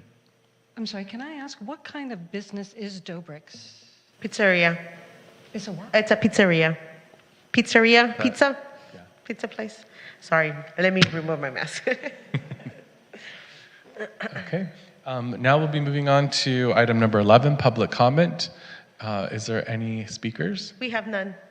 All right. Then we can move on to item 12, items from commissioners. I'll start down at the end and work our way over. So Commissioner Eng. Okay. So I'm going to start with a clarification. At the December meeting, we had a hearing, and I asked the applicant what dialect of Mandarin she spoke. Mandarin does not have dialects. There is one version of Mandarin, and I'm making that clarification because I am Chinese, and my entire family, I shame them, so I need to make that clarification. My family is Cantonese speaking. It has dialects. Cantonese, Mandarin does not, so I'm stating that for the record. And then I wanted to ask staff, when it came up with the woods, it seems that there were 8 licenses that allow smoking and edible ingestion or just ingestion with smoking, and 8 lounges that were edible only, that were non-smoking. That is correct, right?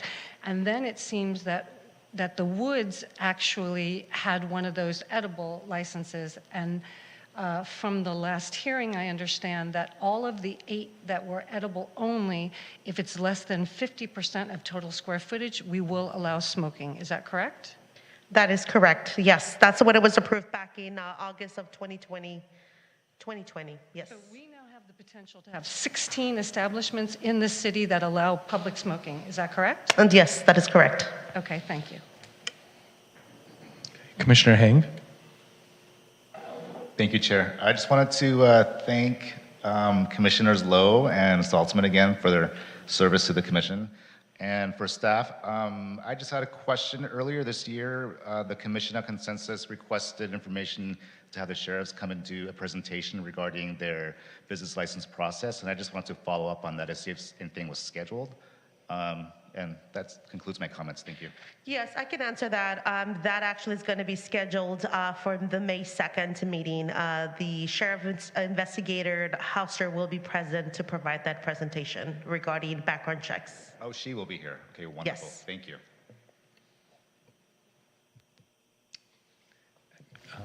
Did you have any comments? I do. You don't? Yeah, go ahead. We'll just go down the row.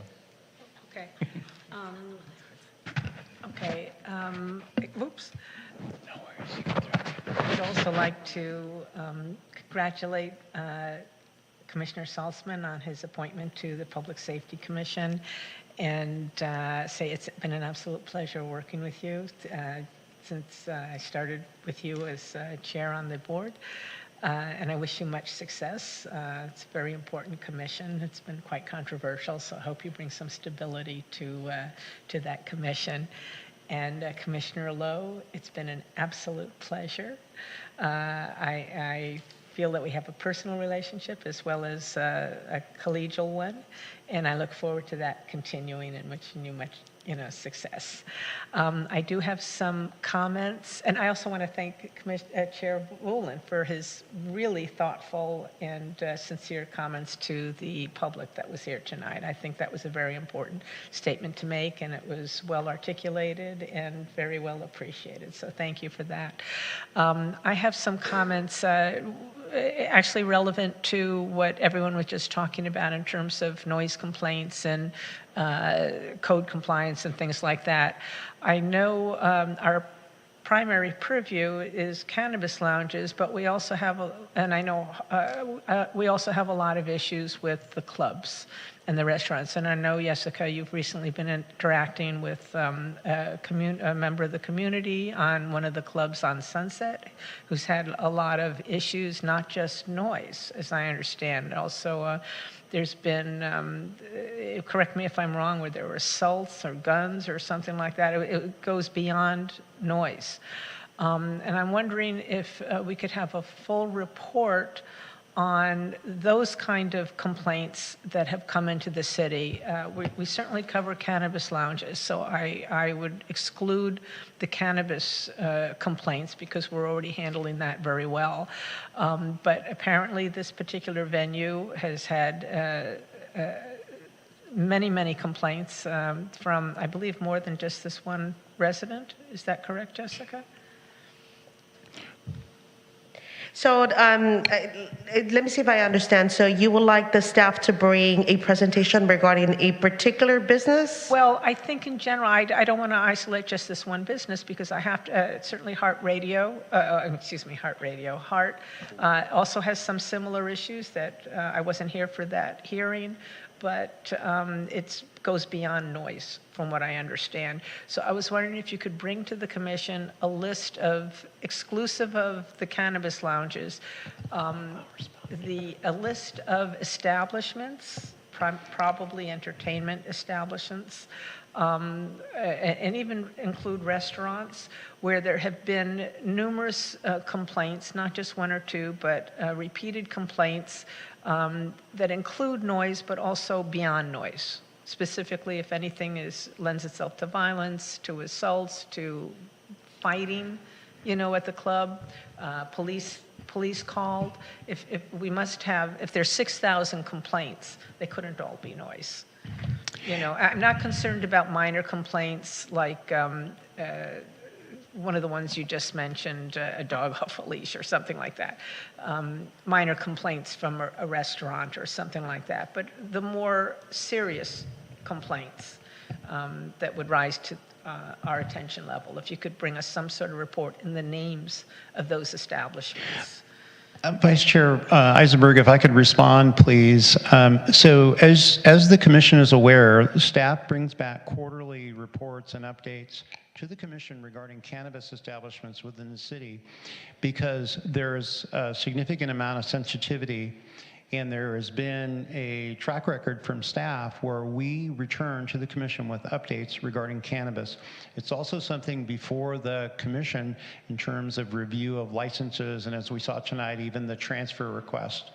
This request where we're broadening our review of businesses within the city is something that we'll need to review further. And we have our legal team here and also our director, if he wants to chime in on this. But expanding this review to include a much broader range of businesses in the city is something obviously that will need further consideration by this commission in the form of a discussion item, and it's not something that tonight we would be taking any action on by staff. And I look to our attorney and legal team, Ms. Yeo, for any additional input on this. Yes, I'm in agreement that if the commission would like updates on these other businesses, that would have to be a separate agendized item and heard before the commission at another time in a public hearing. And if I can just add as well, so it's not the Business License Commission's purview to be reviewing proactively complaints associated with businesses. That is something that is generated and actually reflected in our West Hollywood Municipal Code as it relates to establishing a process where if there are public safety or code enforcement related matters, we have already an established administrative compliance process that every business must follow. There's obvious conditions of approval, whether it's associated with a business license or whether it's associated with receiving approval through the Planning Commission, that staff also reviews as a part of those reports, and they take appropriate action as needed. If it gets to the point where staff is unable to gain compliance, then we do look at all available remedies. One of those remedies is to bring a particular business before the Business License Commission for review in terms of modifying, suspending, or even at times revoking a business license. But that is something that is generated by staff then gets brought before the Business License Commission. My recommendation to the commission is to continue to follow that practice that's been established since the inception of the city. You know, when staff does bring an item, getting proactive reports is a concern for myself, as well as something that I definitely would be speaking with the city attorney on. We do not get into, you know, speaking about the details of code enforcement cases in a public forum unless that's something, again, that is brought forth before either the Business License Commission, or I'll even utilize vacant properties. That is an issue that code enforcement staff deal with. And those types of situations, if we're proceeding with a more elevated type of legal action, if we're unable to gain compliance, would be like a public nuisance abatement. And that is a hearing that actually goes before the city council. And so at that point, right, we're making available and we're detailing a timeline, providing all the actions, even providing copies of notices and citations and all of the communication, right, that staff has done with a particular business or a property in order to bring it into compliance. When we talk about public safety related issues, that obviously is something that we have a public safety commission for, but even then we don't, because not all businesses are required to go before the Business License Commission. And so, you know, again, there's a set established process. If it is the will of the commission to have something brought back in writing that details that and outlines that, I feel like it's come up before in the past, at least in my time here. Certainly happy to kind of dig up and see if we have that staff report. And if it hasn't, then certainly able to put something together if that is the will of the commission. But I would just be upfront with the commission in terms of saying that staff recommendation would be not to be providing these types of updates or reports based on, again, the already established process. We don't want the commission, if we're having to bring a business before the commission, there being any sort of preconceived notions or decisions or thoughts about a particular business. And I would also just advise the commission that if you are receiving complaints from a resident, please connect them with code enforcement staff and remove yourself from that process. Again, because you don't know if that business ends up coming before you as a commissioner here, and you having to make decisions, right, considering what staff's proposing as it relates to, again, modifying, suspending, or even revoking a business. It's extremely rare, looking back at history with certain different businesses that we've had code enforcement cases on, it's really kind of a last resort, and 9 out of 10 times we're able to gain voluntary compliance.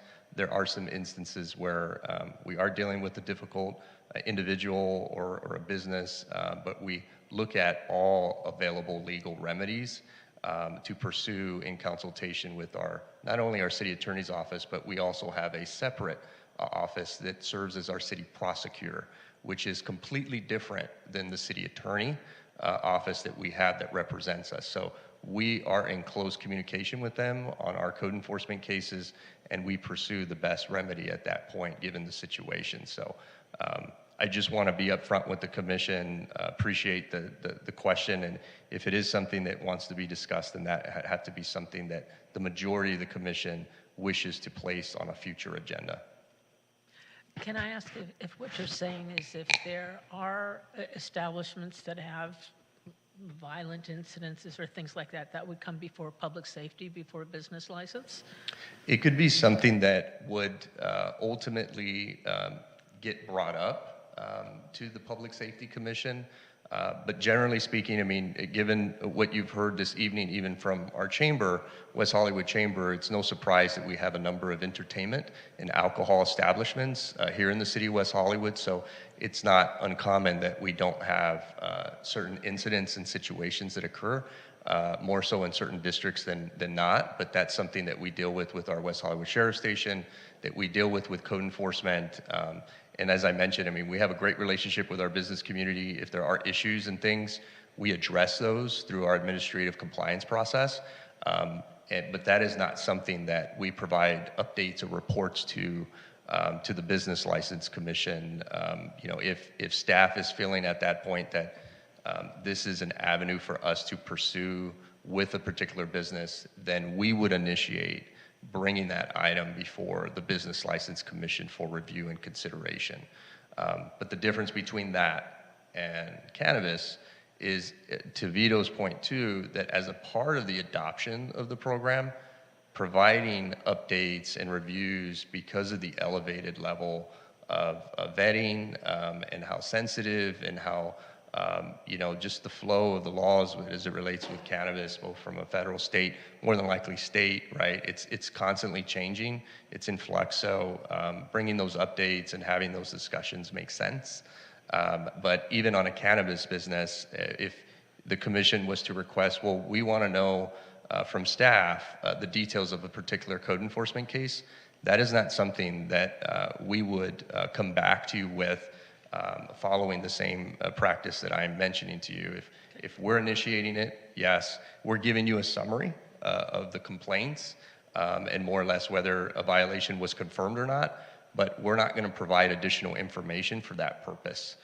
We need to maintain the integrity of the code enforcement case, the investigation that goes into that, and we need to make sure that that's completely separate from any sort of body, right, that may have a decision in the impact if a proceeding comes before you, if that makes sense. Okay, thank you. Sure. Commissioner Hang? Sorry, thank you. Sorry, just a really quick question. Going down the row, you know, but go ahead. Oh, I'm sorry.